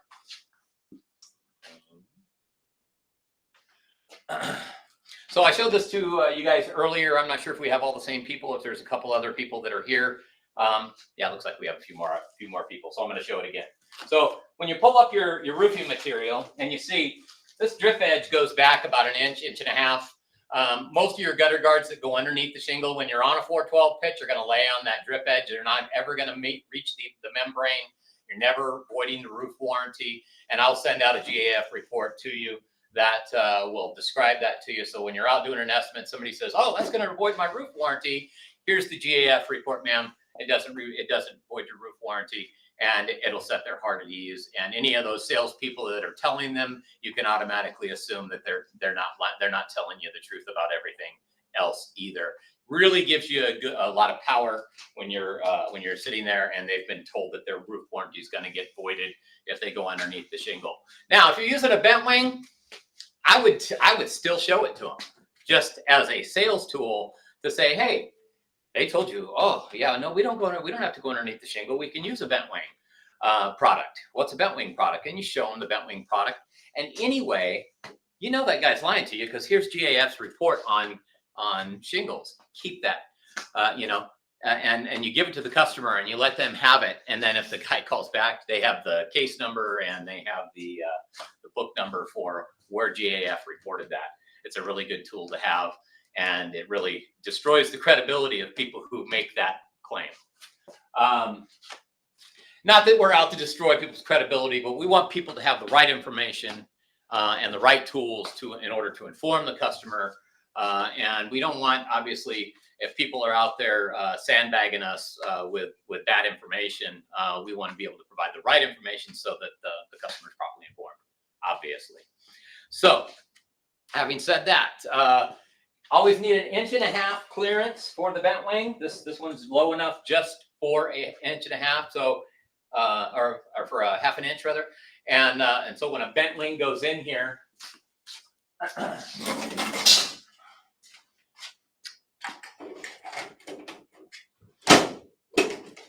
it sits, and you can see it fits perfectly on a K-style gutter. All of our gutter guards are made for the bent wings are made for K-style 5-inch, K-style 6-inch, K-style 7-inch, whatever have you as far as K-style. They're built for that automatically. If you have a fascia style gutter, most of them are 4.5 inches, no matter whether they're 5, 7, or 6. So the 4.5 inch opening at the top. So you can just let us know it's a fascia style gutter. We'll make you a 4.5 inside measurement guard, and that one's going to fit perfectly. It's super easy to do. If you have a custom gutter, always get 2 measurements on each run. I know that sounds cumbersome. It's a pain, but you will be doing yourself a favor. Take the extra 10 minutes and do the measurements. You're going to save not only your installer some grief, but yourself some grief, because especially if you're dealing with half browns, they're an older gutter. You're going to have some waves in it. They are made from steel. They aren't as pliable as aluminum. Now, as installers, some of you already know you can pull some of that in. You can give it some pressure, mount your screw, and pull some of that in and get it straightened out, and even make it look better than it already is. With the bent wing product, it's a little bit more difficult because you're not letting it freely go underneath the shingle. You're having to mount a back screw. So I would mount my back screws first. And that's more of an install situation where you want to mount your back screws first before you do your front screws so that you can straighten the gutter. All right, so that's how bent wing is done. Now, when you measure your inside measurement, what I mean by that, and I know most of you are going, why is he telling us this? That's so simple. There are some people out there that need to be told, and I just want to show you. On the inside. So the inside measurement is going to be the inside lip to wherever you are on the fascia board where you're going to make that straight connection. Once you've done that measurement, like let's say on a half round or a box gutter or a super gutter, you're going to go to the center. You're going to go to one end and the center and measure it again. And if they're consistent, we're good. If they're not consistent, then you'll probably want to take one more measurement at the other end, and that way we can be consistent. We'll make it usually if it's an inconsistency, we'll make it about 1/8 of an inch bigger, so that you can be bigger. You can't be smaller. If you're smaller, you're too short, and you can't fix it. with a little bit bigger, it'll slide in, it'll make a nice snug fit, and you can just pitch it a little bit in order to make your put your screw in. So just keep that in mind. Smaller bad, bigger okay, because your installer can make an adjustment. He might hate you if it's too big of an adjustment, but at least he can do it. And it's better to get the job done and everybody gets paid. So having said that, we are going to go to doing an estimate on the roof. So let's go to my roof pictures. I'm going to say this, and I'm going to be repetitive in it. Whenever you see an awning just like this, you automatically know you're going to get runoff every single time. Dry screen, micro mesh does not work when it's dry. So what do? There's a couple different fixes. One is you can do an estimate for a misting thing that goes from the faucet or the hose spigot. I don't know if you guys are set for that. It's not a viable option for everybody. Not everybody likes it. Some people hate it. So whatever you think is best for your customer and is okay with your companies, that is the fix I would use, because in the summer it's hot anyway. Misters are nice. So you put a mister in as a complement, you know. It's real super simple. It's about $2 worth of tubing and a fitting that's about $6. So it's not a big deal to do that. They can turn their mister on when it's storming in order to keep their screens saturated with water so that they'll take on the rain that's coming from the roof. As you can see on this porch, there's patio furniture. They probably have their cushions in that little box right there, because that's what you do. You put your cushions in your box during the winter time because you're not using them and you want them to stay fresh and clean. And what ends up happening is that box gets soaking wet, filled with water, and you ruin their cushions. So keep that in mind when you're out there. If you see stuff on the porch, it's underneath an awning like this, and you're going to see a dry screen, let them know that stuff. That way and I would even put it on my thing. I informed them about underneath the screen. I would make sure you put it in writing so that they don't call you and say, hey, all my stuff got ruined and you guys didn't tell me this was going to happen. You've got it in writing. That's a good thing. And they've signed the contract. So make sure that's included somewhere on the contract if you see this type of situation. Let's move to the next slides. This is a back porch. So a lot of the back porches, when you see stuff like this, you'll see a gutter that's over the top of another gutter like that. Instead of having a joint there where you put diverters and try to slow the water down, this one empties out right onto the roof and drops right into that little 2-foot section. So all that roof is being collected right there in that gutter, and it's being split between those two 2-foot gutters that are on either side of that porch. The gutter that's up underneath the other gutter on the lower part is, again, dry screen. So if you see that, automatically assume you're going to need diverters in order to slow that water down or move that water out to the wetter side of the screen in the beginning, because you can have a little bit of overflow. It's going to go in, but you're going to get a major well of water coming off of there when you put a screen there. So that's going to be one of your problem areas. That you can also put diverters up that edge there to slow the water down, that inside corner on the gable, to slow the water down. You can do that if you want to. It really depends on the situation. With this particular one, because they don't have a metal flange there, water's going to be moving a lot slower because it's comp shingle and it gives it a little bit of resistance. So it's a judgment call. So I would make sure I have the diverters for the installer in case he's out on there and he throws a hose up there and says, oh man, I needed diverters for this spot. Always throw in the diverters when you see this kind of stuff. Any inside corner, any dry screen areas that are gutters underneath the awning like that, grab some diverters. You'll need 2 for underneath and 3 for the inside corner up there. I usually just, when I see that, I'll just add a pack of diverters. There's 5 lefts, 5 rights, and it covers a middle section and 2 sides. So good to have those. Go to the next slide. This is the front side. So now a lot of this is, with the splash guards are easy to make. You can make them on site. The installer can come up with that if he has that issue in most cases. I don't use splash guards. I use diverters on the roof. Reason being is because everything that's going to be smashed up against that splash guard, like leaves and debris and sticks and whatever, are all going to pile up right there on the roof. It's real visible. It's real obvious. Now with a diverter, you're going to get a similar thing, but it's smaller.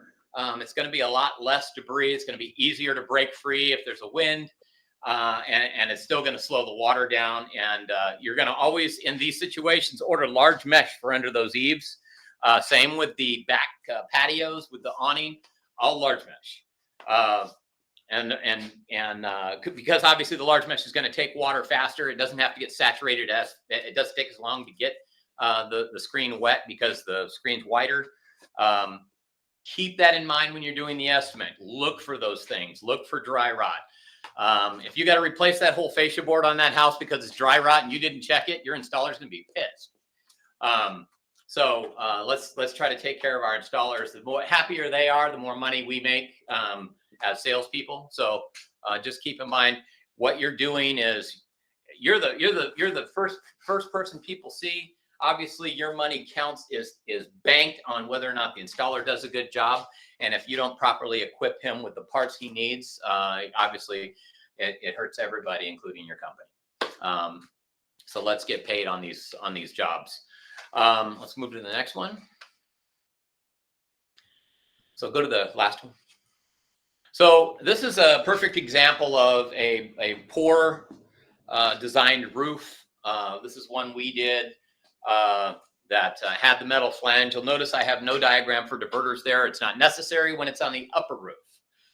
Unless there's something metal below. If you get an overshoot here and there's a metal plate there, sometimes they'll have a metal plate for that specific reason on the roof or for drainage. And it'll make a pinging sound. Then maybe you'll put diverters in that section to slow the water down so that it's all captured in that first in that piece of gutter there. You're going to put obviously a 4-foot piece of large mesh in that situation. I put extra large mesh there to begin with. We've done away with extra large mesh. It's just too big for the pine needles. So we ended up having to put large mesh there ultimately in order, and it worked great. Everything's functional on this roof at this point. This is leaf filter you see on here. We had to pull all the leaf filter off because it was failing on that particular house, and you can see as it dropped in on the right side.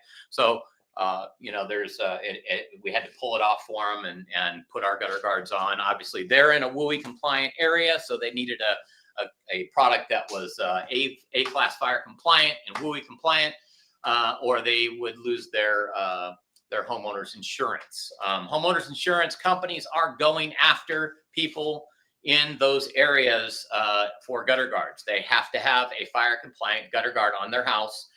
And the problem is most of the gutter guards out there, especially the plastic ones, are not fire compliant. They will burn. They do melt and catch fire in most situations during a forest fire.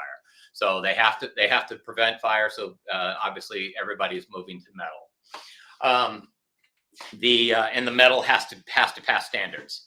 So there you have it for that. So that's a really good piece of ammunition. If you're in an area and you got pine trees all around, you see a mountain in the distance, you can bet that insurance companies are going to be coming there eventually and telling them, hey, you got to have gutter guards anyway. So it's a really good selling point, and it's a really good position it puts you in because of your compliancy that's already there. And that'll actually become official here in the next year or two as far as the requirements. Next thing, go to the lower part of the roof. So this is a great example of where you as a salesperson have got to be knowledgeable. You see a situation like this and you go, oh, I just need to measure this out. So a lot of new sales guys will go, there's 25 feet of gutter here. And they get 25 feet of gutter guard, and the installer goes out and puts it on. And a week later, you get a call because it rained and water dumped all over their front porch. their walkway is just below that portion of the gutter. And so what we've done here, that upper roof that we just looked at, that drains out onto this left side of the roof here and all accumulates right here. So you have that gable and that whole piece of roof there that's coming to that section and then speeding up down that flange to the left. And it's speeding down that flange and coming out right there at that same intersection where the upper roof is emptying out and coming down and hitting the same intersection. So you have a convergence of water from the left coming there, and then also from the other side, you have all that water from the upper roof on that side converging on that same small section. And the problem with that is, is obvious. You're going to get overshoot. It's just too much water coming at once at a high rate of speed. These gutter guards will catch 44 inches of rain an hour, but they have to be in the optimal position angle wise, and it has to be moving at a speed that's actually catchable. So with those metal flanges in there, it's obviously you're gonna need some slowdown. So automatically, when I see this roof, I'm going, okay, I need 3 sets of diverters that I'm gonna have to use on this roof line here. 1, 2, 3, 4, 5. So I need 5 sets of diverters. That's going to be one full 10-pack set of diverters. So I'm going to get 2 packs of diverters for this particular house. And if I see the same on the back side of the house, I'm getting 3. So just so that they have enough, it's okay to have extra on a house. These are very inexpensive pieces of metal. The small parts that we sell do not take a lot of work to make. So we can sell them really inexpensive to you guys. So please utilize them. Please look out for where they're needed. This is going to be all large mesh in this area because all that water's coming down. What I do as a rule of thumb is I do every house in large mesh with Arrow. When I do an Arrow job, it's all large mesh. Only reason I'll use standard mesh is if I have a really heavy Doug fir pine needle tree that's hanging right over the roof. In that situation, Doug fir will stick up in the large mesh a little bit. It won't go through it, but they can get stuck in it. And aesthetically, your customer might call you and say, "Hey, the pine needles are stuck in my screen." With the standard mesh, you don't get that. They lay down, they're fine, they blow off eventually. If it's a real low pitch, like a flat roof or a 2 and 12 or 3 and 12 pitch, those pine needles are going to sit there. It's going to be aesthetically unpleasing anyway. So in most cases, large mesh is just fine everywhere. But again, just with the real small debris, you're going to run into trees that you'll sometimes have no remedy for. The cotton willow tree is a perfect example. If you run into a cotton willow tree, you see it on a property, and you see a lot of cotton willow discharge on the roof already, let the customer know that, hey, this is a cotton willow tree. There isn't a gutter guard on the planet that's going to fix the debris that this thing puts out. Our guard will keep your gutters from getting clogged, so you won't have to clean out your gutters. But a cotton willow tree, again, is a problem. You're going to have to peel that mat of cotton off every year. That gets matted down because it all got wet and stuck together like a rag. And it's going to lay where it's going to lay, especially on a lower pitch roof. So just keep that in mind. You want to use common sense when you're looking at trees around. It's a really good idea to pull up what trees are in your area, what kind of debris you're going to be dealing with when you're out doing an estimate, so that you can identify the tree and say, this one's going to drop this kind of debris, this one's going to drop that kind of debris.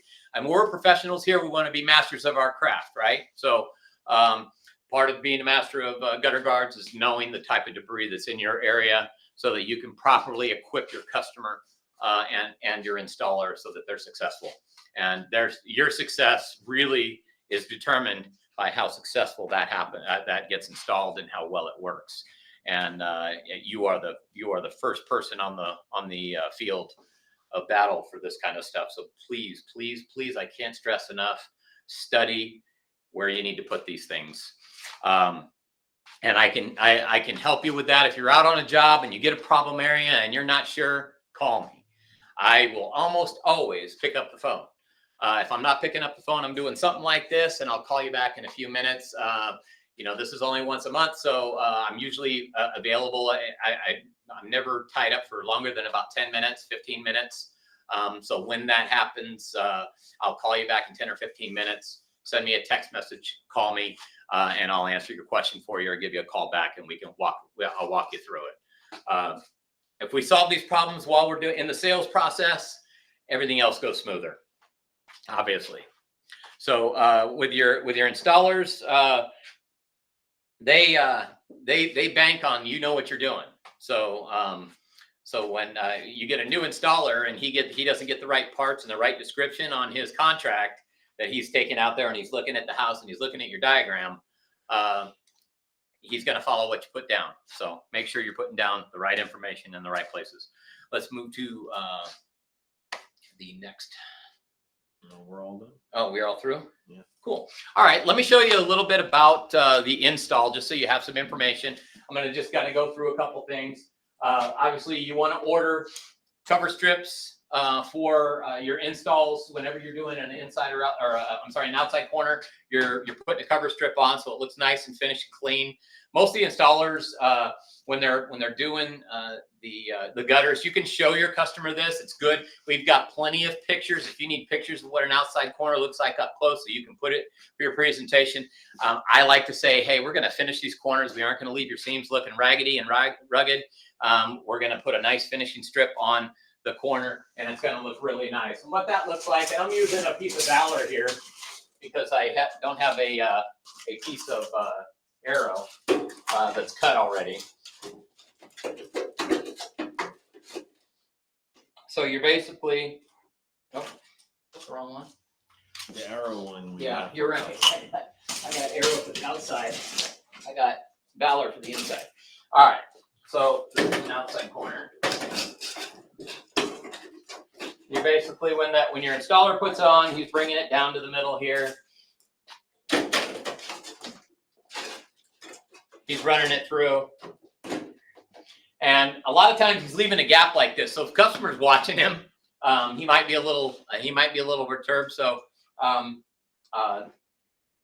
don't worry about it too much. What usually happens is a cover strip's going on, and it's going to cover any mistakes or things that don't look clean. It's going to give it a nice clean finished look. It's still guaranteed. It's still warranted. Everything, and we endorse it. So as long as it doesn't protrude the sides of the seam, you're good. And this is glued on. It's with a lifetime silicone. I also tell guys to put a screw in the back in order to make sure it stays fixed. And it looks actually really nice. So we've got pictures of that. You can see those online, as well as if you want me to send you some photos, I can send you some really nice photos of installs that installers have sent me of their own work. And it's good to have those with you. With the inside corner, there's two ways to do an inside corner. I recommend using a high flow inside miter. This is large mesh, and it's going to slide in just like so. You're going to have the same as an outside corner. They're not all going to be perfect unless the installer is very craft oriented. Most of your installers are going to have good skills. They're going to be able to know what to do in this situation. Many times this is caulked, and they know how to caulk it properly. This one, if I was to install this, I wouldn't install it like this. I would cut this back a little bit here on the top to make it look nice and clean. I don't like this method because I feel like the speed of the water requires something a little bit extra. It's a little bit better to use the high flow inside miter. And salespeople, the high flow inside miter is a specialty item. It looks like this when it comes raw.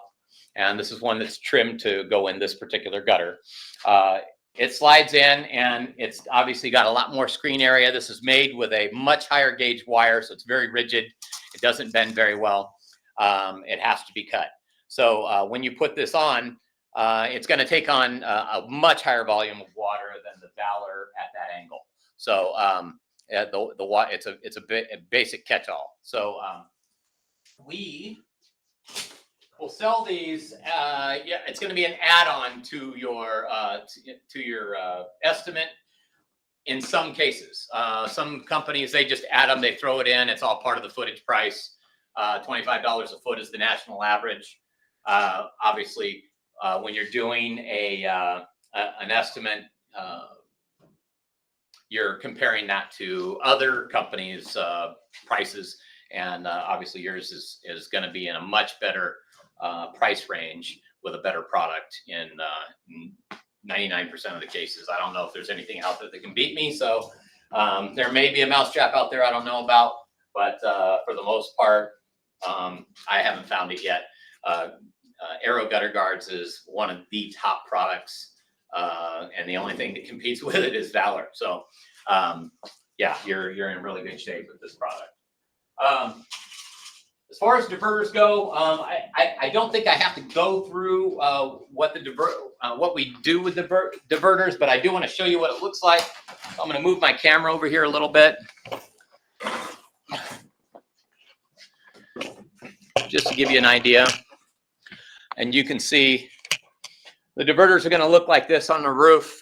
You can your installers can trim those down to make them look more stealthy. If your customer says, "Hey, I'm okay with the diverters, but you know, they look like they stick out a little too much," let them know that they can be trimmed down.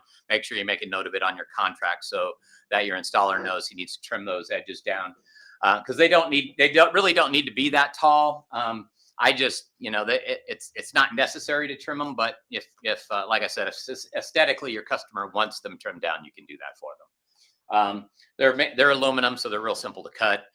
Just make sure you're doing them nice, so that obviously if they're having aesthetics issues, you want to make sure you do a nice clean cut. Let's see, what else we're gonna go to other common issues. So when you're doing an estimate and your customer's following you around,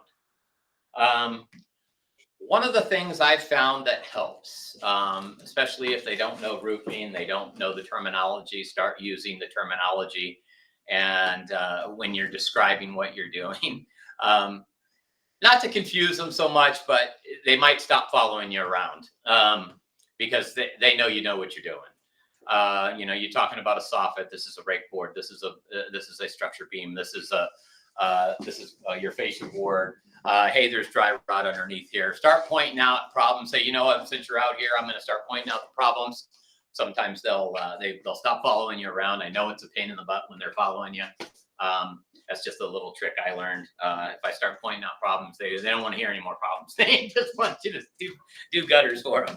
So it's a lot of times that'll deter your customer from following you around when you're trying to do your measurements and do things the right way, and you're not getting barraged with questions that you're going to answer already anyway. The other things that I do when I'm with a customer is, a lot of it's just being relaxed.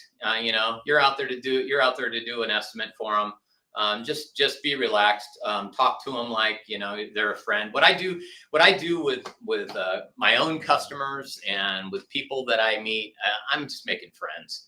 Hey, man, that sure is a nice boat out there. Hey, that's a really nice motorcycle. How long you been riding? You're making some talk, and you get them to talk about themselves, obviously, and you're going to have a much better rapport as you move through your sales pitch and getting acquainted with people. Some guys are really good at that. Some guys, they're a little bit of have a little bit of trouble trying to feel comfortable with the customer. I know it's harder with people that maybe don't speak the same language. I know I had this Indian couple, and what they wanted to do first is they wanted to sit down and have snacks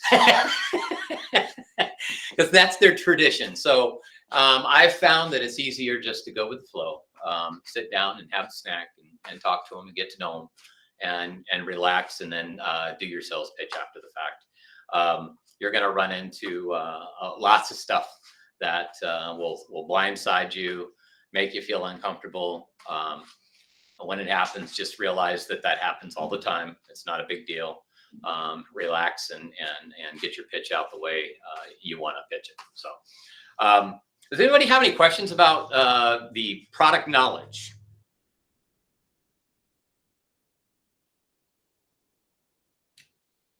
Anyone? Product knowledge? Questions? New stuff coming out? Let me show you the. So on the dry screens, you can also use this product. It's basically a heat cable cover. But if you put this in those places where you have those dry areas, it will stop the dry areas. Again, it'll stop the overshoot. It'll eliminate it completely. So you can also have them order this. Just say, hey, I need some heat cable cover in order to stop the drips in the dry area. That will eliminate that. However, there's a trade-off. Whenever you put something in place to divert water, you create another problem. The problem you create is they have to be careful when they install these not to leave gaps at the seams, because gaps at the seams, that water is going to run down this edge, and it's going to go right to where its lowest point is, and it'll either fall in if it's sealed off, or it will come out the front and you'll have a drip. So FYI, when you're doing an estimate and you just want to avoid all the diverters and all that stuff for the dry screen areas only, the waters in the seams, you still have to put diverters to slow it down. But in the dry screen areas, you can use this piece, and that will eliminate your drips in those areas. And it's easier for the installer, I'm not going to lie.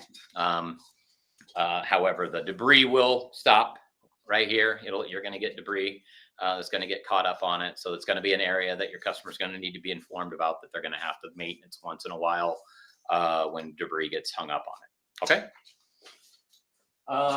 And I don't like to share that, but I think it's an important piece, because you are going to get situations where you can't stop it. There's no way to, for some reason, that one roof, is the one problem when you run into. I've had two in the life of my service here at Valor and Arrow and Artesian that have ended up that way, where I had to put that in to do that. Some people love it and it's no big deal and they're great with it.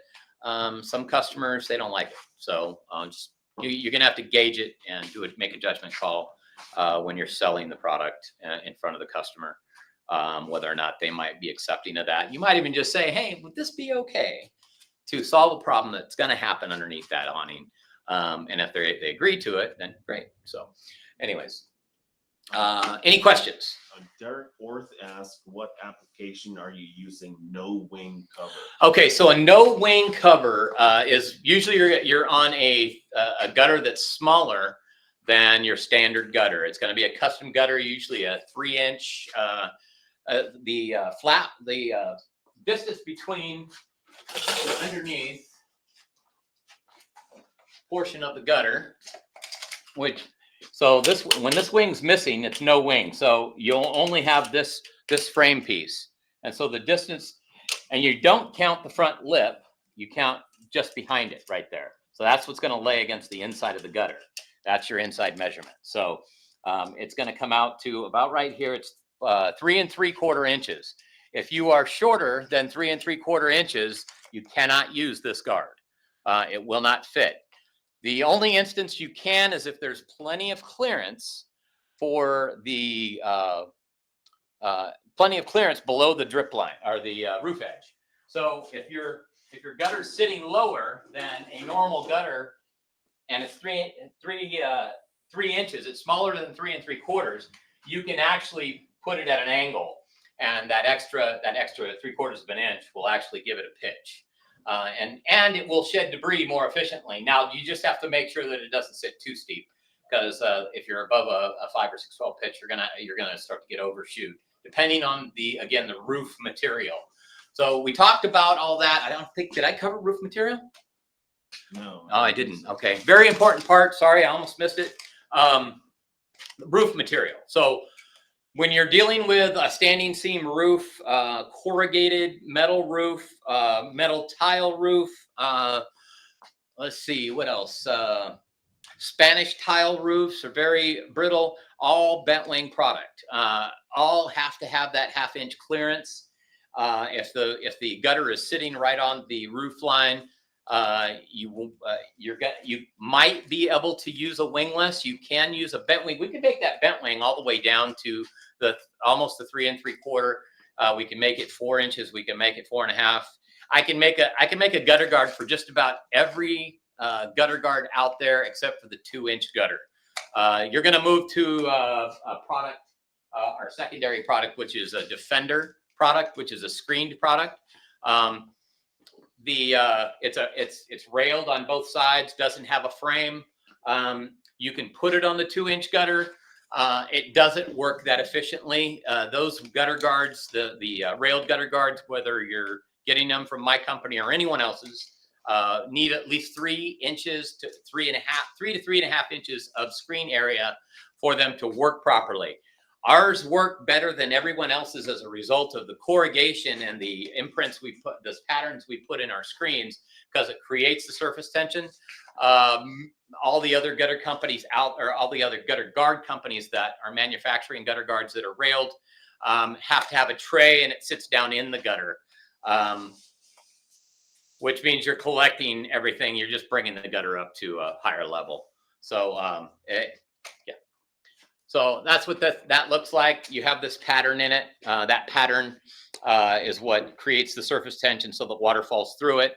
The Aero has the same type of pattern. It's a much deeper pattern to create more surface tension. And plus the frame touching the screen underneath creates a siphoning effect that pulls more water than any other gutter guard out there. So that's what creates the siphoning effect for all of our products are these patterns we put in them. It is patented. Nobody else is supposed to be able to make these deeper patterns in their screens. As a result, we have a much higher quality product. So just keep that in mind. So in your sales, put that in your sales toolkit as well. This is a raised screen design. And the reason it's raised screen is so that not only can debris get air underneath it and create lift so that it falls off easier, but it also creates surface tension to make it take on more water faster. That's why the louver frame is the way it is. Most gutter guards out there, if you've seen them, have a tray underneath. It's a flat tray. It's got a punched hole in it. The water finds the hole and falls through. This one falls freely through because of the way the louvers are made. So the water can just stream right through it. And you can show that on a sink test pretty easily. So if you have a piece of leaf filter, that's why leaf filters changed to that crisscross on their design so that water will flow more freely through their gutter guard. However, they still have a couple issues, in my opinion, that they need to correct in order to make that a better gutter guard.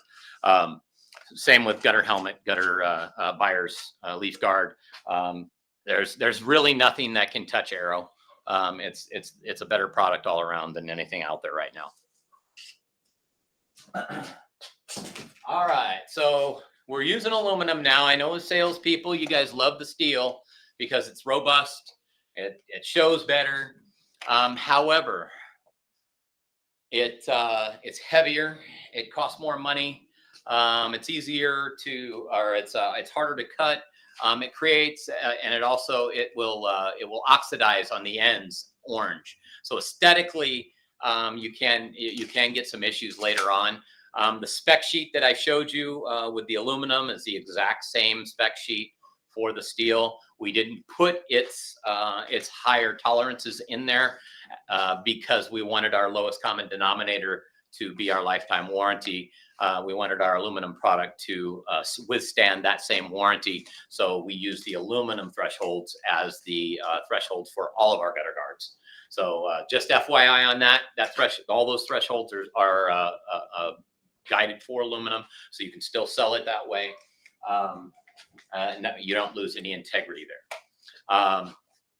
As far as, I think that's it, isn't it? Let's see, what other application no wing covers? Any other questions? Things you've run into, things you might not have an answer to before that you have run into out there and you're like, hey man, we couldn't do this install because.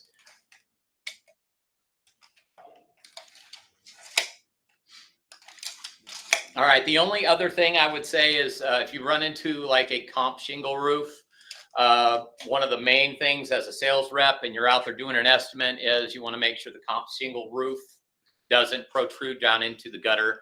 That's going to require cutting the material. Same with tile, same with any roofing material that's down into the gutter that you cannot move. So the tile you can sometimes adjust up and reset. And it costs about $1,200 to have a roofer come out and do it around the whole roof line. He'll push them up, pull them back down, and reset them. With the comp shingle roof, they are fixed in place. So they really need to either be cut or pulled off and redone. And that can be really expensive with that type of roof. So just keep in mind when you're out there. I had one recently. It was a $27,000 job. It was a big house, and it was all good. They wanted gutter guards on everything, and it was comp shingle. The sales guy thought he got an incredible sale, and he came in, and we had to go out with the owner, and we had to sit with him. We did end up getting the project, but roofer had to go out first and prep the roof so that they could it would take a gutter guard because they have no give. If they're down in the gutter, you're all done unless you lower the gutter, which he didn't have any fascia board. So it was a traditional hung roof or traditional hung gutter without a fascia board. So we were kind of stuck. We had to have a roofer fix it. So luckily he was in a position that he was like, I want it done no matter what. And we got the job. But in many cases, that's a dead deal. And you end up wasting a lot of time and a lot of excitement, and it's a big letdown. So don't do that to yourself. Make sure that it's an installable job.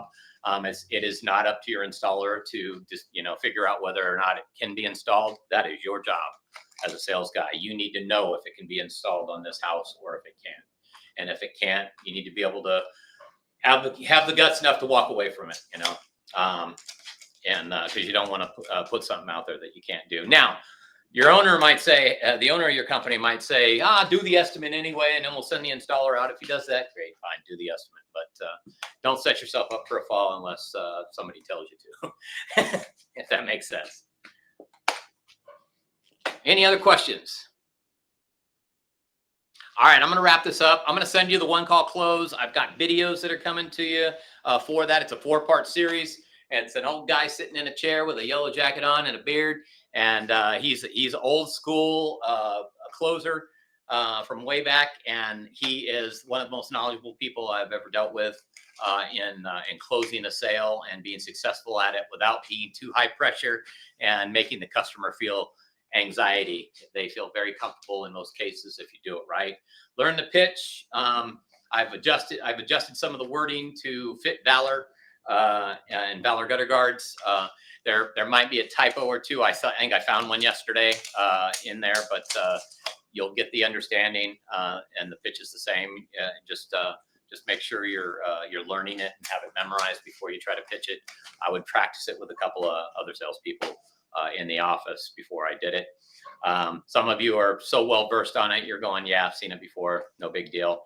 I'm really, really glad for that. So if you already know the one call close and you're already good at what you do, that's great. It still might be worth looking at. I've been doing sales for 25 years, and I watched the videos, and I gleaned about 6 or 7 different things that I wasn't doing that I used to do that I forgot about. So might be some good informational tool to keep you up to speed. So have a great day. Next training will be next month on the first Monday of the month, and I'll send out a thing for that. Have a great day. Thanks for listening. And hopefully I answered all your questions.